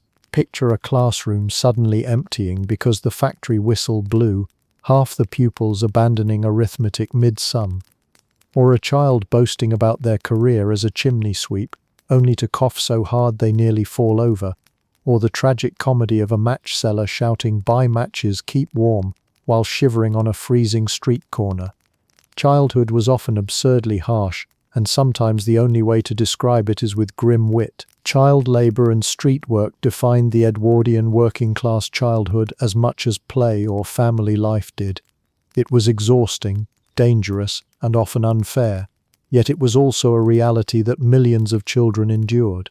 For some, it meant pride in contributing to the household. For others, it meant a stolen childhood. Either way, it left its mark, not only on the children themselves, but on the society that eventually realized forcing children up chimneys might not be the pinnacle of civilization. Until then, many Edwardian children learned their first lessons not in classrooms, but in factories, on pavements, and in soot-filled shafts, earning pennies at the cost of innocence. To be a child in Edwardian Britain was to grow up in the world's self-declared capital. The empire wasn't just something mentioned in Parliament or debated in newspapers. It was painted across the walls of classrooms, stitched into bedtime stories, and even stamped on the toys you played with. For Edwardian children, empire was not a distant abstraction. It was the air they breathed, the maps they memorized, and the songs they sang. Play pretend? More like play colonial administrator. Maps were perhaps the most powerful tool in shaping a child's sense of empire. In schoolrooms across the country, enormous world maps hung proudly, awash with pink. Pink meant British territory, and the sea of pink stretching across continents gave the impression that Britain practically owned the globe. Teachers pointed to India, Canada, Africa, Australia, explaining that all these lands belonged in one way or another to the Crown. Geography lessons weren't neutral explorations of the world. They were indoctrination sessions, teaching children that to be British was to be both chosen and in charge. The message was simple. You may be small now, but one day the empire will rest on your shoulders. No pressure. For boys, the imperial narrative was particularly direct. Toy soldiers weren't just for play. They were miniature rehearsals for future battles. Boys read adventure novels that glorified explorers, soldiers, and colonial governors. Heroes braved jungles, deserts, and mountains to plant the Union Jack in hostile soil, usually defeating swarms of conveniently nameless natives along the way. These stories were devoured by children, not just as entertainment, but as instruction manuals for bravery, loyalty, and service. It was no accident that the values drilled into schoolboys, discipline, endurance, and leadership, were the same values expected of soldiers and officers across the empire. Girls, meanwhile, were steered toward their own imperial roles. They might not have been handed toy rifles, but their dollhouses often included colonial figures, and their books emphasized the virtues of being supportive wives and mothers to men serving abroad. Stories and lessons stressed resilience, adaptability, and moral uprightness, qualities a good imperial wife was expected to bring with her to distant colonies. Even embroidery sometimes took on imperial themes, with maps and flags stitched into samplers. It was a softer, subtler form of indoctrination, but no less powerful. The empire needed its women to embody stability and respectability as much as it needed its men to wield rifles. Imperial pride seeped into rituals and ceremonies as well. Children recited patriotic poems, sang songs about Britain's greatness, and celebrated Empire Days with flags, parades, and lectures. Empire Day, established in 1902, was designed specifically to instill loyalty in the young. Schools marked it with flag-raising ceremonies and lessons on Britain's global mission. Children waved Union Jacks, sang Rule Britannia at the tops of their lungs, and learned that their identity was inseparable from the grandeur of empire. It was indoctrination dressed as festivity, but for many children it felt like a carnival of patriotism. Imperial imagery even crept into everyday life. Biscuits came in tins decorated with scenes of exotic colonies. Picture books showed loyal subjects across the globe saluting the flag. Boys dressed in sailor suits were told they looked like the Navy men keeping the seas safe for Britain. Girls in crisp white frocks were compared to angels of domesticity, destined to bring order and morality to faraway lands. Even leisure wasn't safe. Games like Explorers and Natives became playground staples, reinforcing the idea that Britain's role was to lead, rule, and civilize. But children weren't merely passive recipients of these lessons. They acted them out, absorbed them, and sometimes parodied them without even realizing it. A group of boys might stage a mock battle in the street, one side pretending to be redcoats and the other playing the enemy. Though the outcome was always predetermined, the Union Jack triumphed. Girls might gather dolls and travel to the colonies, pretending to set up households in far-off lands, their play reflecting the scripts handed to them by society. Childhood imagination was always tinged with empire, like watercolor seeping into paper. The irony, of course, is that while Edwardian children were being raised on tales of imperial glory, cracks were already forming in the empire itself. Wars like the Boer conflict had revealed weaknesses, and unrest simmered in colonies from Ireland to India. But none of that featured in school primers or nursery books. Children were shielded from doubt, fed only stories of triumph and benevolence. Reality could wait. Childhood was for learning the script of empire, not questioning it. The humor in all this emerges from the sheer seriousness with which play and patriotism intertwined. Imagine a group of boys solemnly marching in a back alley, broomsticks on their shoulders, one of them barking orders like a miniature general, or picture girls serving imaginary tea on dollhouse verandas, practicing for futures in colonial outposts they didn't even understand existed. Pretend wasn't just about castles and dragons. It was about managing faraway lands and dutifully supporting husbands they hadn't met yet. Play colonial administrator indeed. Yet for all the indoctrination, children remained children. They may have saluted flags and recited patriotic slogans, but they also laughed, joked, and turned empire into their own version of make-believe. Sometimes the pink map on the wall wasn't a symbol of Britain's dominion, it was just a convenient backdrop for daydreams. Sometimes the toy soldiers lined up for empire instead went missing under the floorboards. And sometimes the dollhouse wife abandoned her duties entirely to join the soldiers in battle. Children, after all, are nothing if not inventive. Growing up with empire meant growing up with a sense of destiny, drilled in through songs, stories, and symbols. It shaped identities, ambitions, and loyalties in ways both obvious and subtle. Whether as soldiers in training or wives in waiting, Edwardian children were raised to believe that their lives had meaning within the larger imperial story. For some, that was a source of pride. For others, it was simply the background noise of childhood. But for all, it was inescapable. For Edwardian children, life wasn't all rigid schooling, endless chores, or the looming shadow of empire. There were moments of escape, bursts of laughter, cheap thrills and cultural amusements that provided a brief reprieve from the grind of daily life. Entertainment came in many forms: the stage, the streets, the printed page, and the playing field. And while none of it came with a subscription service, it still shaped childhood dreams and memories.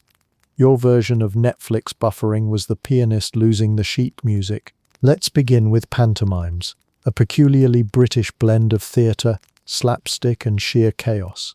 These productions were the highlight of the Christmas season, dazzling children across the social spectrum. Wealthy families piled into ornate theatres to watch professional performances with elaborate sets and costumes. Poorer children, if they were lucky, squeezed into cheaper seats or community versions staged in church halls. Pantomimes retold fairy tales with a twist: princes who sang, villains who hissed, and dames played by men in outlandish dresses. Children shouted at the stage, booed the baddies, and cheered for the heroes. It was a rare chance to be loud in a world that usually demanded silence, and it was intoxicating. Music halls offered another kind of entertainment, though they were often more adult-oriented. Still, children weren't entirely excluded. Songs, comedic sketches, and novelty acts provided laughter and wonder. Imagine a boy watching a magician pull endless scarves from a hat, or a girl giggling at a comic who slipped on cue every night. For working-class children especially, the music hall was a taste of glamour and humor beyond the dreary factory streets. Of course, some of the jokes were a little risque for young ears, but in an era without age ratings, kids learned to laugh along anyway. Printed entertainment was also booming. Penny dreadfuls, cheap serialized stories sold for a penny, were devoured by boys hungry for adventure. These tales were filled with highwaymen, pirates, detectives, and heroes of questionable morals. Critics wrung their hands, claiming the stories would rot children's brains and inspire crime. Children, unsurprisingly, adored them. A boy with a penny dreadful under his arm was a boy temporarily transported from a dingy alley to a thrilling chase across the high seas. Girls, meanwhile, had their own magazines and serials, often featuring moral tales or sentimental stories. While less bloodthirsty, they still offered escape from the daily grind, painting worlds of romance and resilience that young readers eagerly consumed. For those who could afford them, illustrated books and magazines became a gateway into popular culture. Titles like Boys' Own Paper and Girls' Own Paper offered stories, puzzles, and practical advice. Each one issue might explain how to build a kite, another how to bake a cake, and yet another how to cultivate the character of a true English gentleman or lady. Entertainment doubled as instruction, but the thrill of reading made the lessons go down easier. And then there were the budding films. By the Edwardian era, cinemas, Nickelodeons, and picture houses were popping up in cities. For a few pennies, children could watch flickering silent films, slapstick comedies, melodramas, or short travelogues showing faraway lands. The novelty was immense.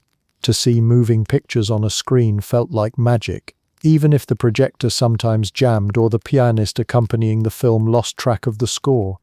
Your version of Netflix buffering was, indeed the pianist losing the sheet music. Beyond the arts, sports and hobbies provided entertainment and identity. Boys took to the streets for football matches, improvising with whatever ball-like object they could find. Cricket was another beloved pastime, though the equipment was often cobbled together, a stick for a bat, a dustbin as a wicket. Middle and upper-class children enjoyed more formal versions, with manicured pitches and proper gear, but the passion was shared across class lines. Girls engaged in skipping, hopscotch, or games of battledore and shuttlecock, which could be played indoors or out. Even leisure reflected Edwardian gender expectations, but children always found ways to bend the rules when adults weren't looking. Board games and parlor amusements also gained traction in wealthier households. Games like snakes and ladders, draughts, and card games filled evenings by the fire. Music, too, was a staple of home entertainment. Families gathered around pianos, singing songs or listening to children practice pieces until every note was etched into memory, sometimes for better, often for worse. For children forced to endure endless scales, the piano may have felt less like entertainment and more like penance. Street entertainment brought its own magic, especially for poorer children. Buskers played fiddles, organ grinders cranked out tunes, and acrobats performed tricks on corners. Watching a street performance cost nothing, and for children who couldn't afford theaters or books, it was as close to spectacle as they could get. They clustered around, wide-eyed, cheering at tricks and occasionally dodging the hat passed around for coins. Entertainment here was raw, fleeting, and unforgettable. The common thread across all these entertainments was escape, whether through the painted faces of pantomime actors, the thrilling pages of penny dreadfuls, or the flickering light of early cinema. Edwardian children seized whatever chance they had to step outside the rigidity of their lives. Entertainment gave them laughter, adventure, and a sense of wonder, commodities just as valuable as bread or shoes.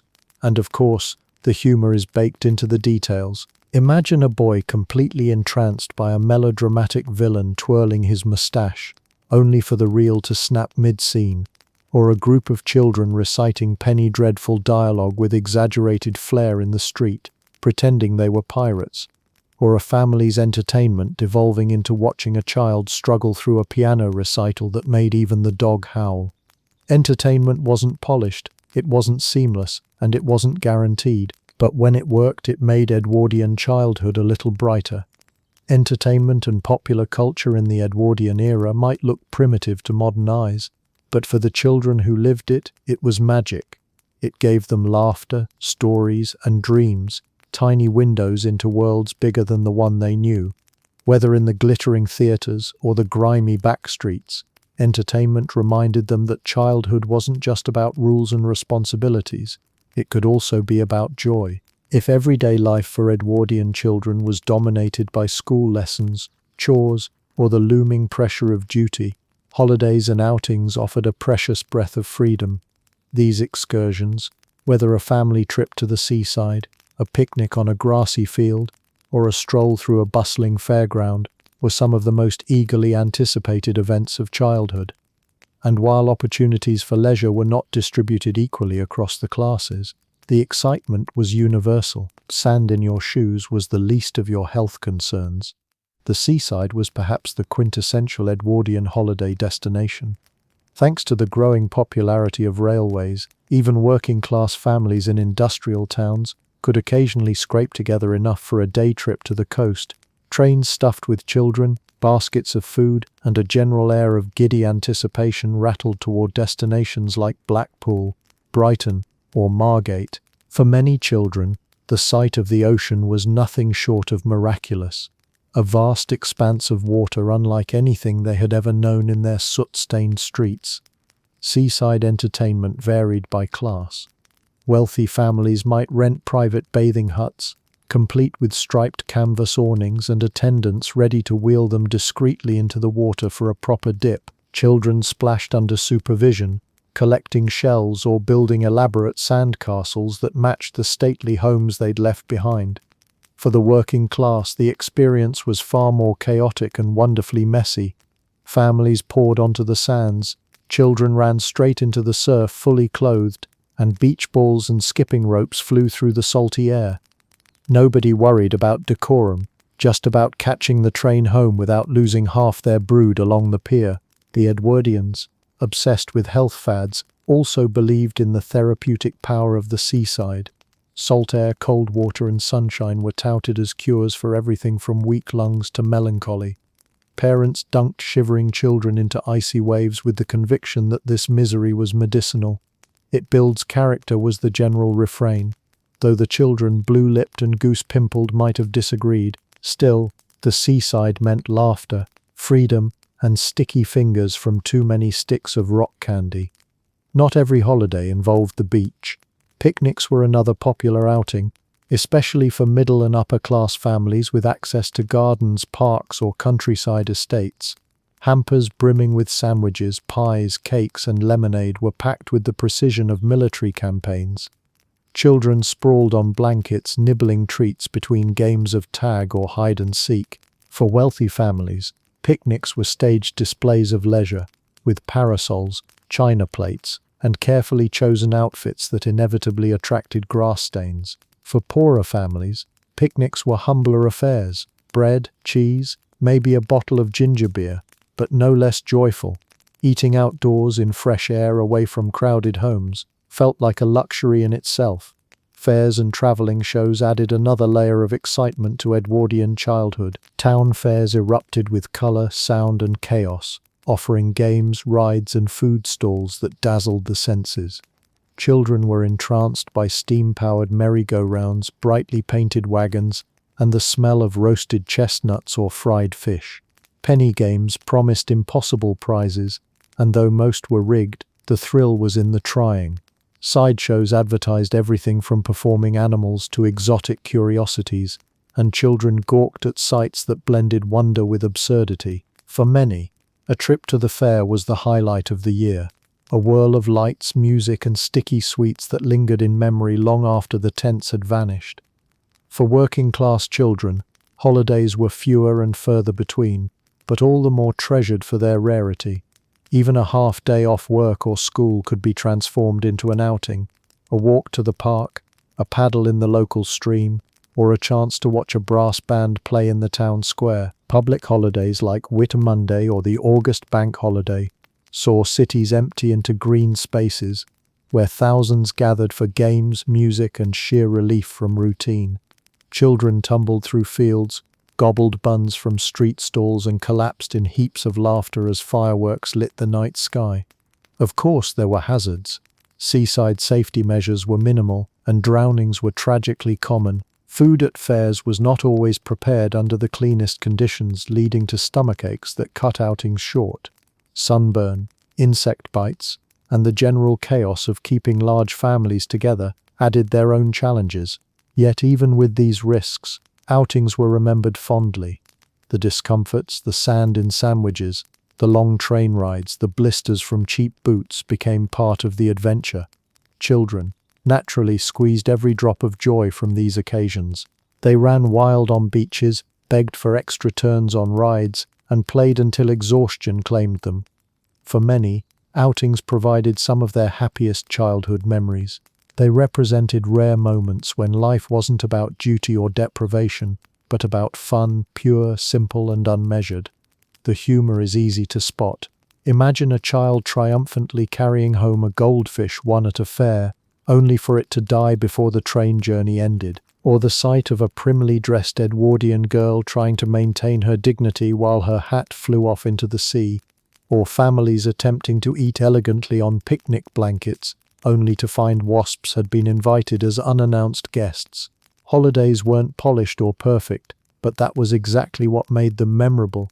In the Edwardian world, holidays and outings reminded children that life could be more than lessons, chores, and stern adults. They were brief windows into joy, offering tastes of freedom and fun that sustained spirits long after the laughter faded. Whether basking in salty air, chasing hoops in a meadow, or devouring sticky sweets at a fair, children learned that the world could be full of delight, if only for a day. If Edwardian childhood was strict and demanding, adolescence for boys turned the pressure dial up several notches. It was the bridge between being an obedient schoolboy and stepping into the shoes of an apprentice, a worker, or even a future officer of the empire. Voices cracked then too, but at least no one posted it online. The awkward years came with their own peculiar mix of expectation, opportunity, and looming adulthood, all wrapped in the social rules of the age. For working-class boys, adolescence usually meant one thing: work. By the time a boy turned 12 or 13, the short-lived school years were behind him, and the factory, workshop, or apprenticeship awaited. Apprenticeships were prized when they could be secured, offering the chance to learn a trade such as carpentry, shoemaking, or blacksmithing. These arrangements often meant long hours, small pay, and constant correction from masters, but they held the promise of a skill that could feed a family. Not all were so lucky. Many boys ended up in unskilled labor, hauling coal, sweeping factory floors, or lugging goods through city streets. Their adolescence was less about discovery and more about endurance. Discipline followed them into these environments. Bosses barked orders as readily as teachers once had, and mistakes could be costly, not just in wages, but in physical harm. Factories were unforgiving places for clumsy teenage boys, with machines that swallowed fingers and conditions that punished inattention. Still, many took pride in contributing wages to their households, feeling the transition into manhood measured not in birthdays but in pay packets. Independence, though hard-earned, carried its own kind of dignity. For middle-class boys, adolescence offered more variety. Many continued in grammar schools or entered clerkships in offices, where neat handwriting and punctuality mattered more than physical endurance. Their paths often aimed toward respectable careers in banking, business, or civil service. These boys juggled the expectations of academic diligence with the lure of youthful mischief. Cricket matches, debating societies, and amateur dramatics filled their spare hours, offering both fun and training in the art of presenting oneself as a gentleman. The middle classes placed a premium on respectability, and adolescence became a rehearsal for adult responsibility, cloaked in the occasional thrill of rebellion. At the top of the ladder, adolescence looked different still. Upper-class boys often found themselves at elite boarding schools like Eton, Harrow, or Winchester, where life was governed by tradition and ritual. Here, adolescence wasn't just about growing up, it was about being shaped into the future ruling class. Academic study was demanding, but so was the social curriculum. Boys learned not only Latin and history, but also how to network with their peers, many of whom would later become politicians, military officers, or business leaders.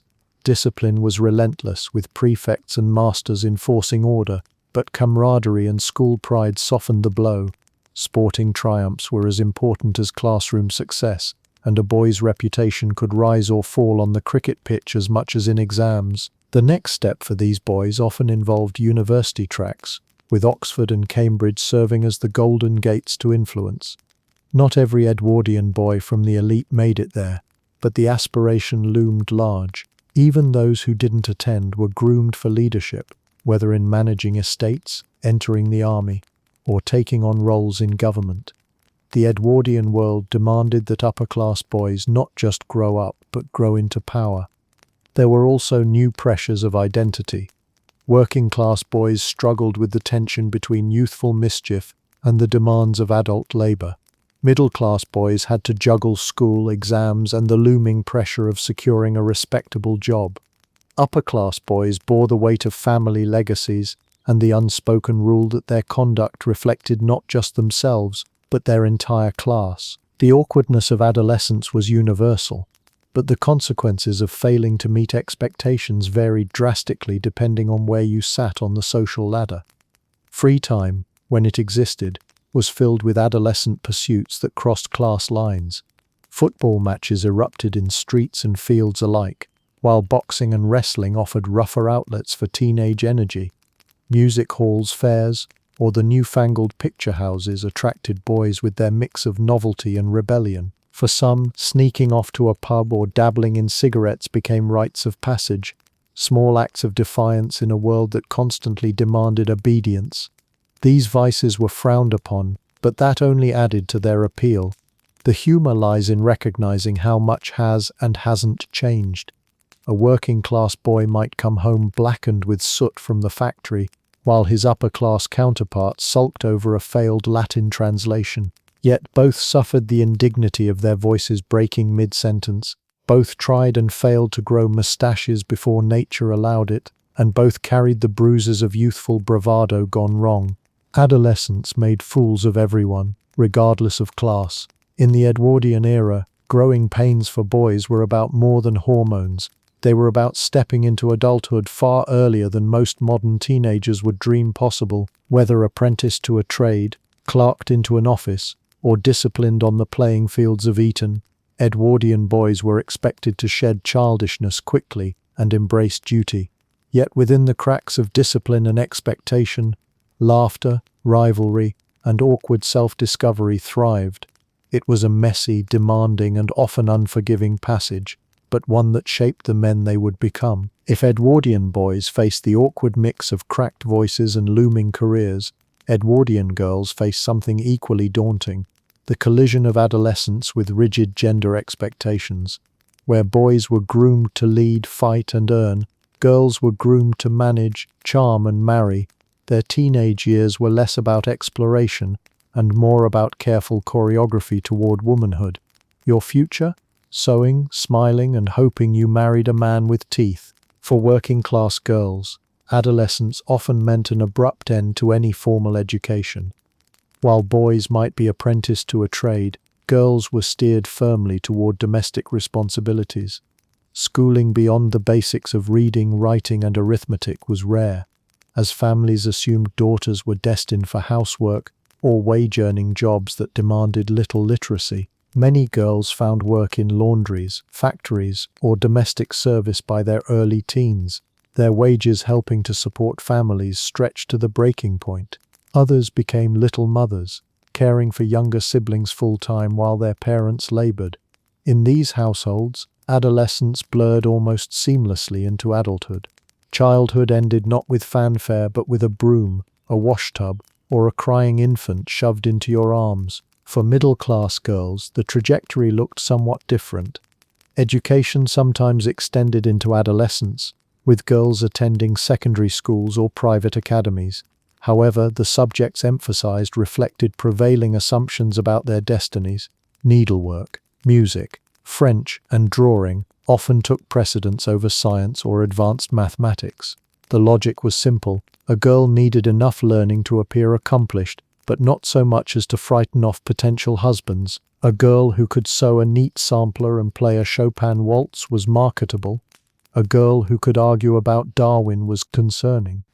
Domestic training was central. Mothers and governesses alike emphasized sewing, cooking, and household management. Middle-class girls were expected to master the art of keeping a tidy home and a presentable self.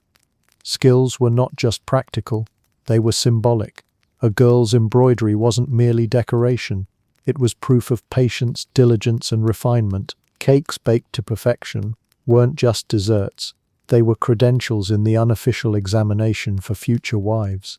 At the upper-class end of society, adolescence revolved around a different stage entirely, the social one.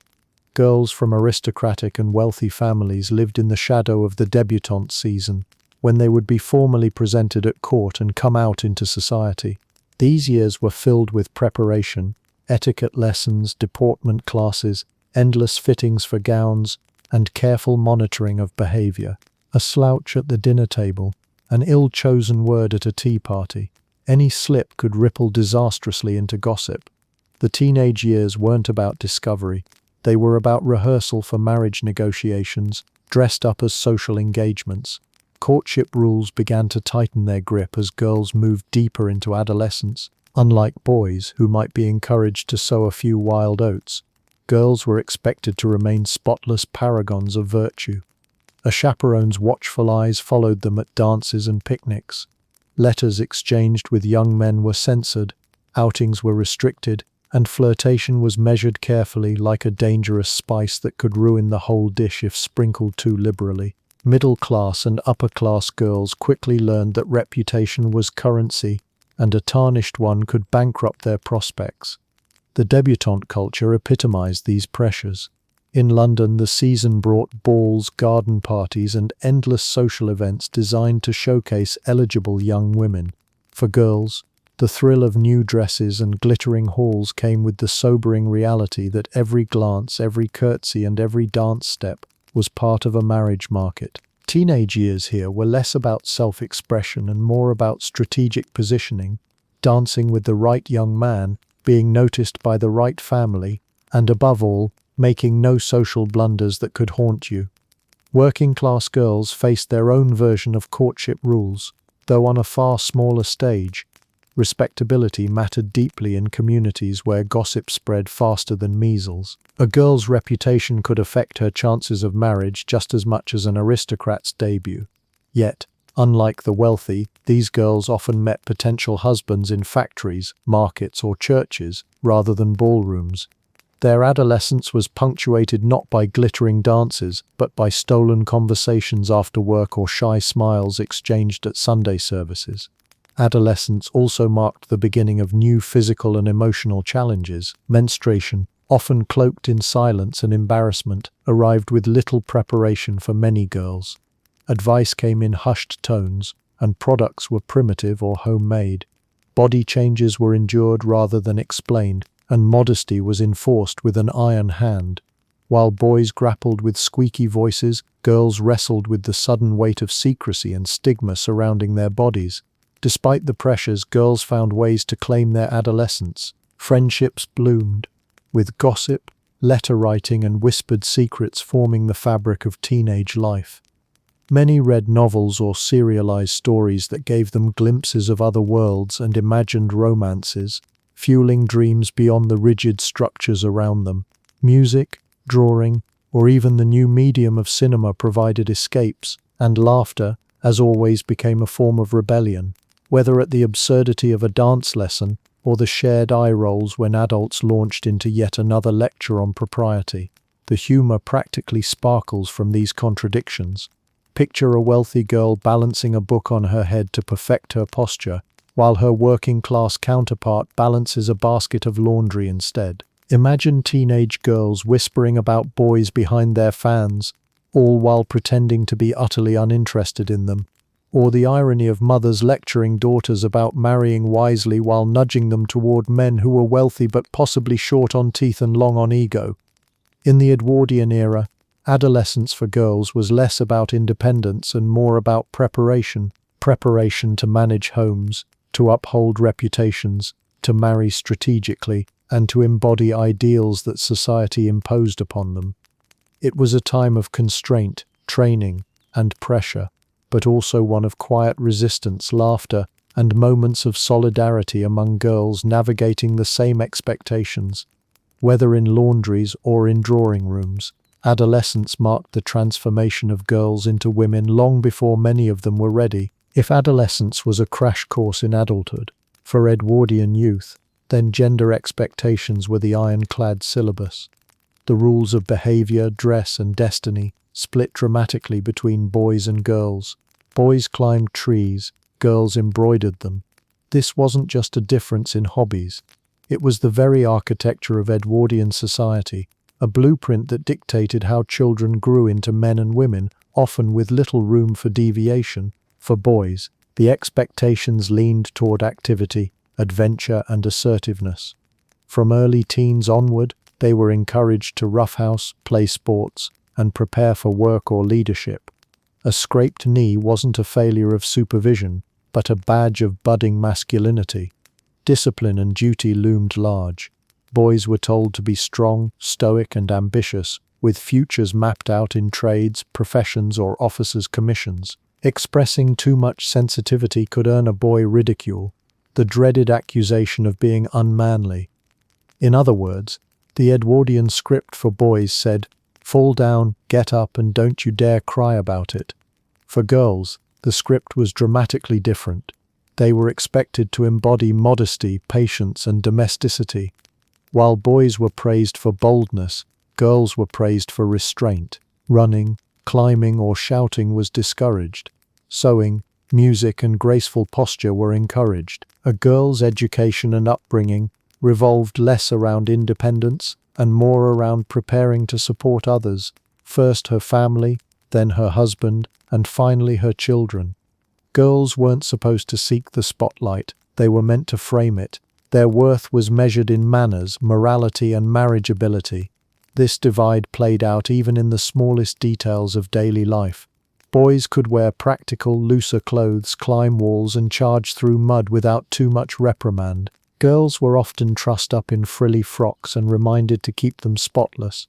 While boys wrestled in the schoolyard, girls practiced their embroidery or learned how to serve tea without spilling. Both were training for adulthood, but the lessons could not have been more different. One was preparation for action, the other for appearance. The double standards extended to moral expectations. A boy who stayed out late might be scolded, but it could also be excused as high spirits. A girl who did the same faced scandal, gossip, and potentially lasting damage to her reputation. Boys could flirt, make mistakes, even stumble into vice, with the expectation that they would eventually settle down. Girls, however, had to guard their reputations with vigilance from the first hint of adolescence. Purity was treated as a fragile glass ornament. Once broken, it could never be repaired. Romance offered another window into the double standard. A boy might boast about his flirtations or write letters without fear of ruining his standing. A girl, on the other hand, was scrutinized for every word she wrote, every glance she gave, every dance she accepted. The chaperone system, which lingered stubbornly in Edwardian society, was less about protecting young men from mischief and more about shielding young women from the perception of impropriety. Same boys were trained to act. Girls were trained to wait. Even within the family, the differences were stark. Sons were often given more freedom to roam, explore, and express themselves, while daughters were expected to remain closer to home. Household chores reflected these roles. Boys might help with errands or practical tasks, but girls bore the weight of learning, cooking, cleaning, and childcare. The double standard didn't just shape future roles, it embedded itself in everyday patterns of responsibility. The professional world highlighted these divides even more. Boys were groomed for work, apprenticeships, or higher education, while girls' career options were limited. Teaching, nursing, or domestic service were considered acceptable occupations for unmarried women, but even these were often framed as temporary stages before marriage.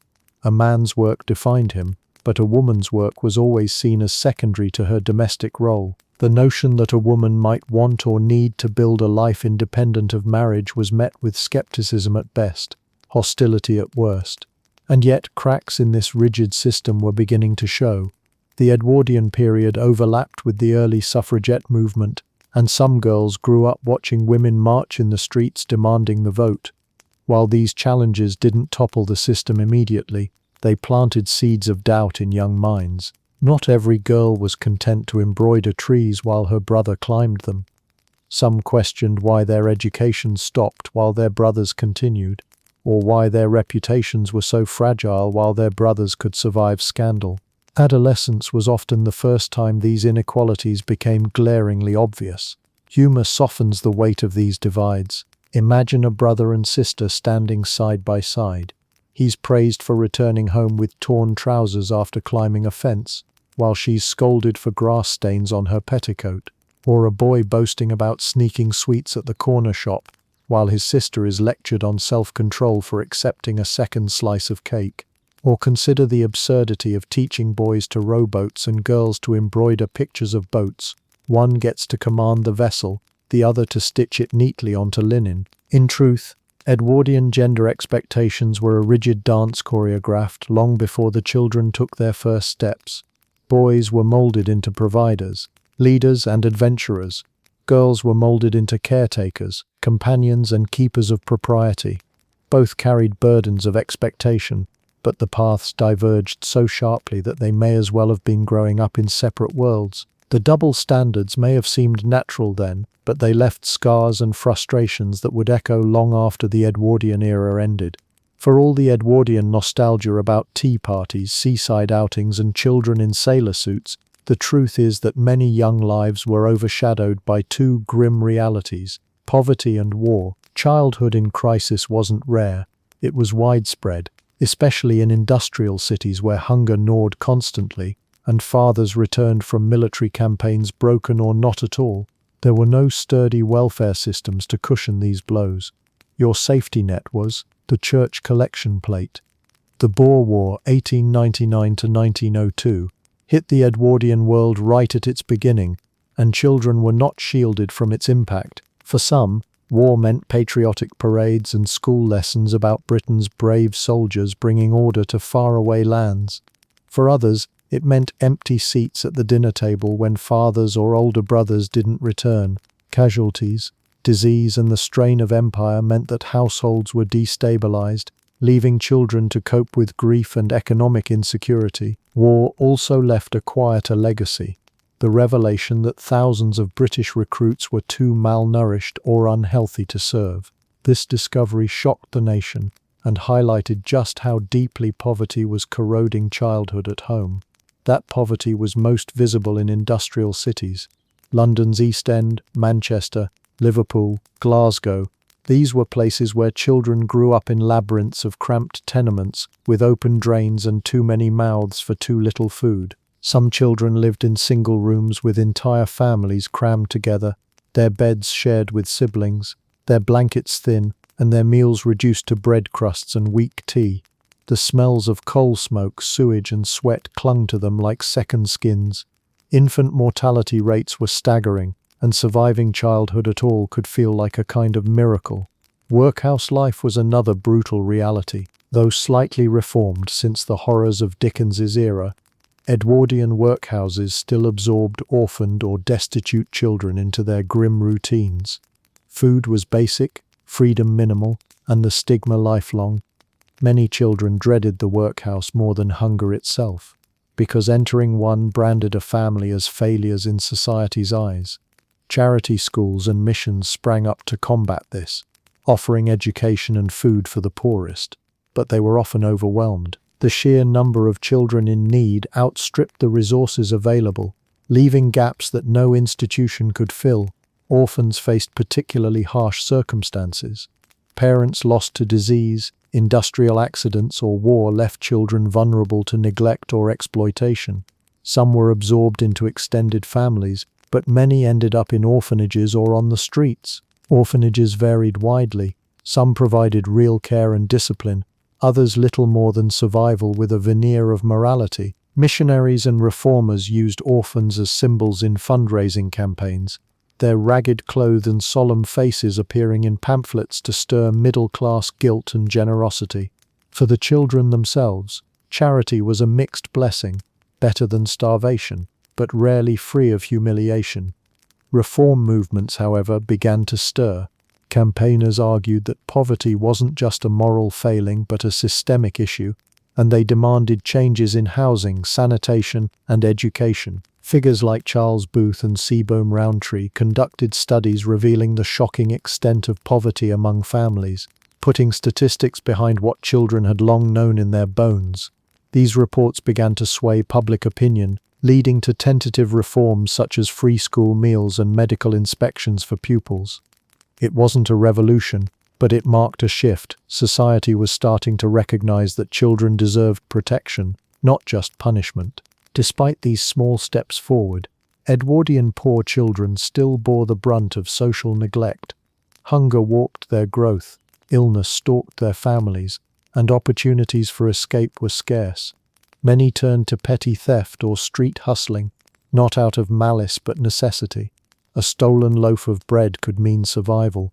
Churches and missions tried to fill the gap with soup kitchens, clothing drives, and Bible lessons. For many children, faith and charity were less about salvation than about getting through another day with something in their stomachs and shoes on their feet. The humor, though grim, lies in the makeshift safety nets of the time.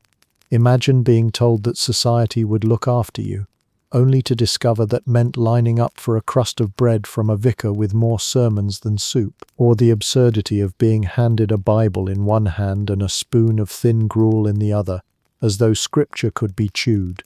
Your safety net was, the church collection plate, wasn't just a quip, it was reality. Children themselves adapted with remarkable resilience.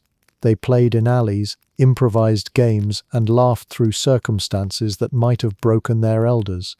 They made kites out of newspapers, dolls out of rags, and footballs out of knotted socks. The imagination of children, even in poverty, refused to die.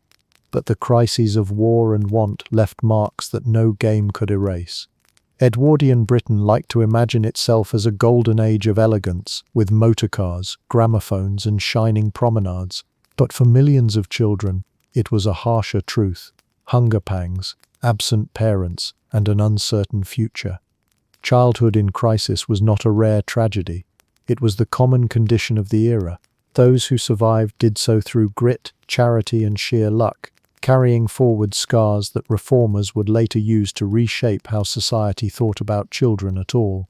By the time the Edwardian era drew to a close, the image of childhood as endless drudgery was beginning to crack. Campaigners, politicians, and reformers were pushing hard to convince society that children weren't just miniature adults designed to work in factories or sell matches on street corners. They were future citizens who needed protection, education, and, dare anyone say it, a little joy. Progress meant fewer kids working chimneys, more actually climbing them for fun. The biggest strides came through legislation. Building on Victorian foundations, the early 20th century saw the introduction of child welfare laws designed to limit exploitation and improve living standards. One landmark moment was the Children's Act of 1908, sometimes called the Children's Charter. It consolidated earlier laws, banned the sale of alcohol and tobacco to minors, restricted child begging, and created separate children's courts. The message was clear: society was starting to admit that children required different treatment from adults, not in discipline alone, but in protection. Schools also became targets of reform. The Education Provision of Meals Act of 1906 allowed local authorities to provide free school meals to children from poor families. This may sound modest, but for many hungry pupils, a plate of steaming porridge or a hot dinner at school was the difference between fainting over a slate or actually learning long division. 2 years later, the Education Administrative Provisions Act of 1907 introduced compulsory medical inspections in schools. Doctors and nurses examined children for malnutrition, rickets, and other ailments, bringing to light the shocking scale of poor health among working-class youth. While treatment wasn't initially guaranteed, simply knowing that children's bodies mattered enough to inspect was a profound shift. Housing reform also gathered momentum. Reports from social investigators like Charles Booth and Seabohm Rowntree had revealed that poverty wasn't a rare misfortune, but a structural reality. These studies shocked the Edwardian conscience, forcing politicians to address slum conditions where children wasted away from preventable diseases. Initiatives to clear overcrowded tenements and construct healthier housing began, slow, uneven, but significant. For children, this meant more light, cleaner air, and a chance at survival beyond infancy. Campaigners didn't stop there. They also attacked the culture of child labor that had defined industrial Britain for generations. Restrictions on working hours were tightened, particularly in factories and mines, and street selling by very young children began to decline under stricter laws. Enforcement remained patchy, but the tide was turning. Reformers argued not just that children deserved protection, but that society itself would benefit from healthier, better educated citizens. In other words, a child in school was an investment, a child in a factory was a liability. Charitable organizations and philanthropic groups played their part as well. The NSPCC, National Society for the Prevention of Cruelty to Children, gained traction campaigning against abuse and neglect. Missions, settlement houses, and church groups expanded services such as after-school clubs, clothing banks, and medical clinics. Though uneven and sometimes paternalistic, these efforts softened the edges of childhood for many who would otherwise have been forgotten. Perhaps most importantly, the very idea of childhood began to shift. No longer seen solely as a preparatory stage for labor, childhood was increasingly recognized as a unique phase of life deserving care and nurturing. This philosophical change was slow and incomplete. but it laid the groundwork for later reforms in the 20th century. A growing consensus emerged that protecting children wasn't charity, it was a social responsibility. Of course, the reforms were far from perfect. Free meals didn't reach every child who needed them. Medical inspections identified problems but didn't always provide cures. Housing improvements came too slowly to save many families from the grime of the slums, and child labor didn't vanish overnight.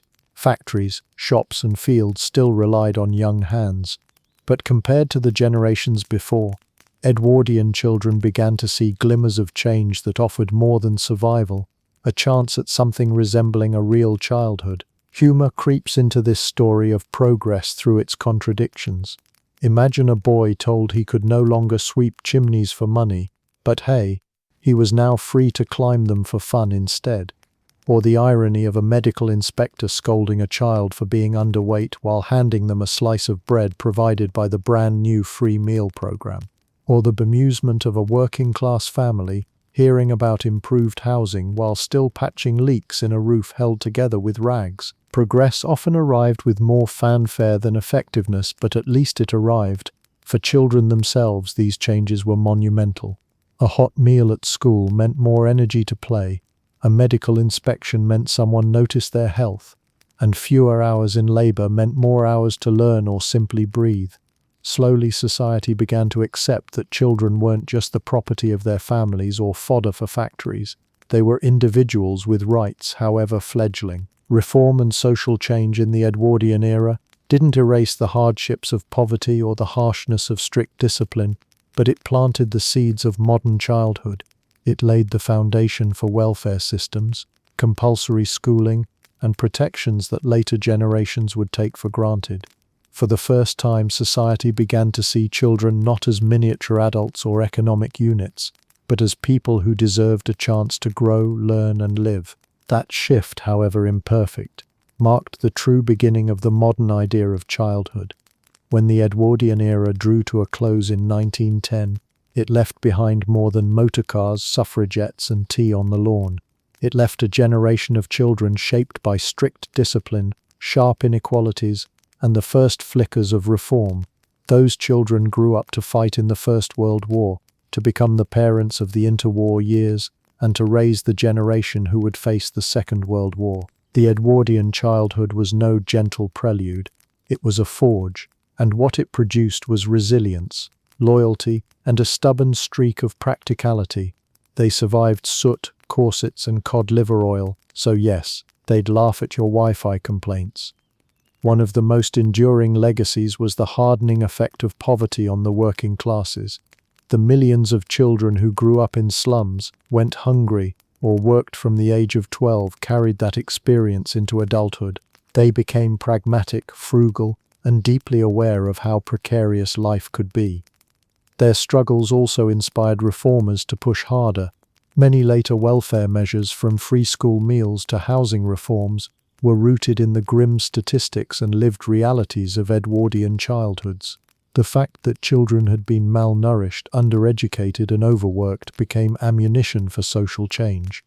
In this way, Edwardian deprivation indirectly fueled the modern welfare state. At the other end of society, the privileged upbringing of wealthy Edwardian children left a different mark.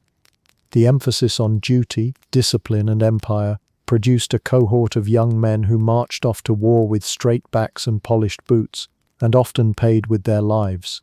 The values instilled in elite boarding schools and drawing-room nurseries, stoicism, leadership, and sacrifice, were both strengths and tragedies. Many Edwardian boys grew into officers of the Great War, leading troops into battles that wiped out entire school classes.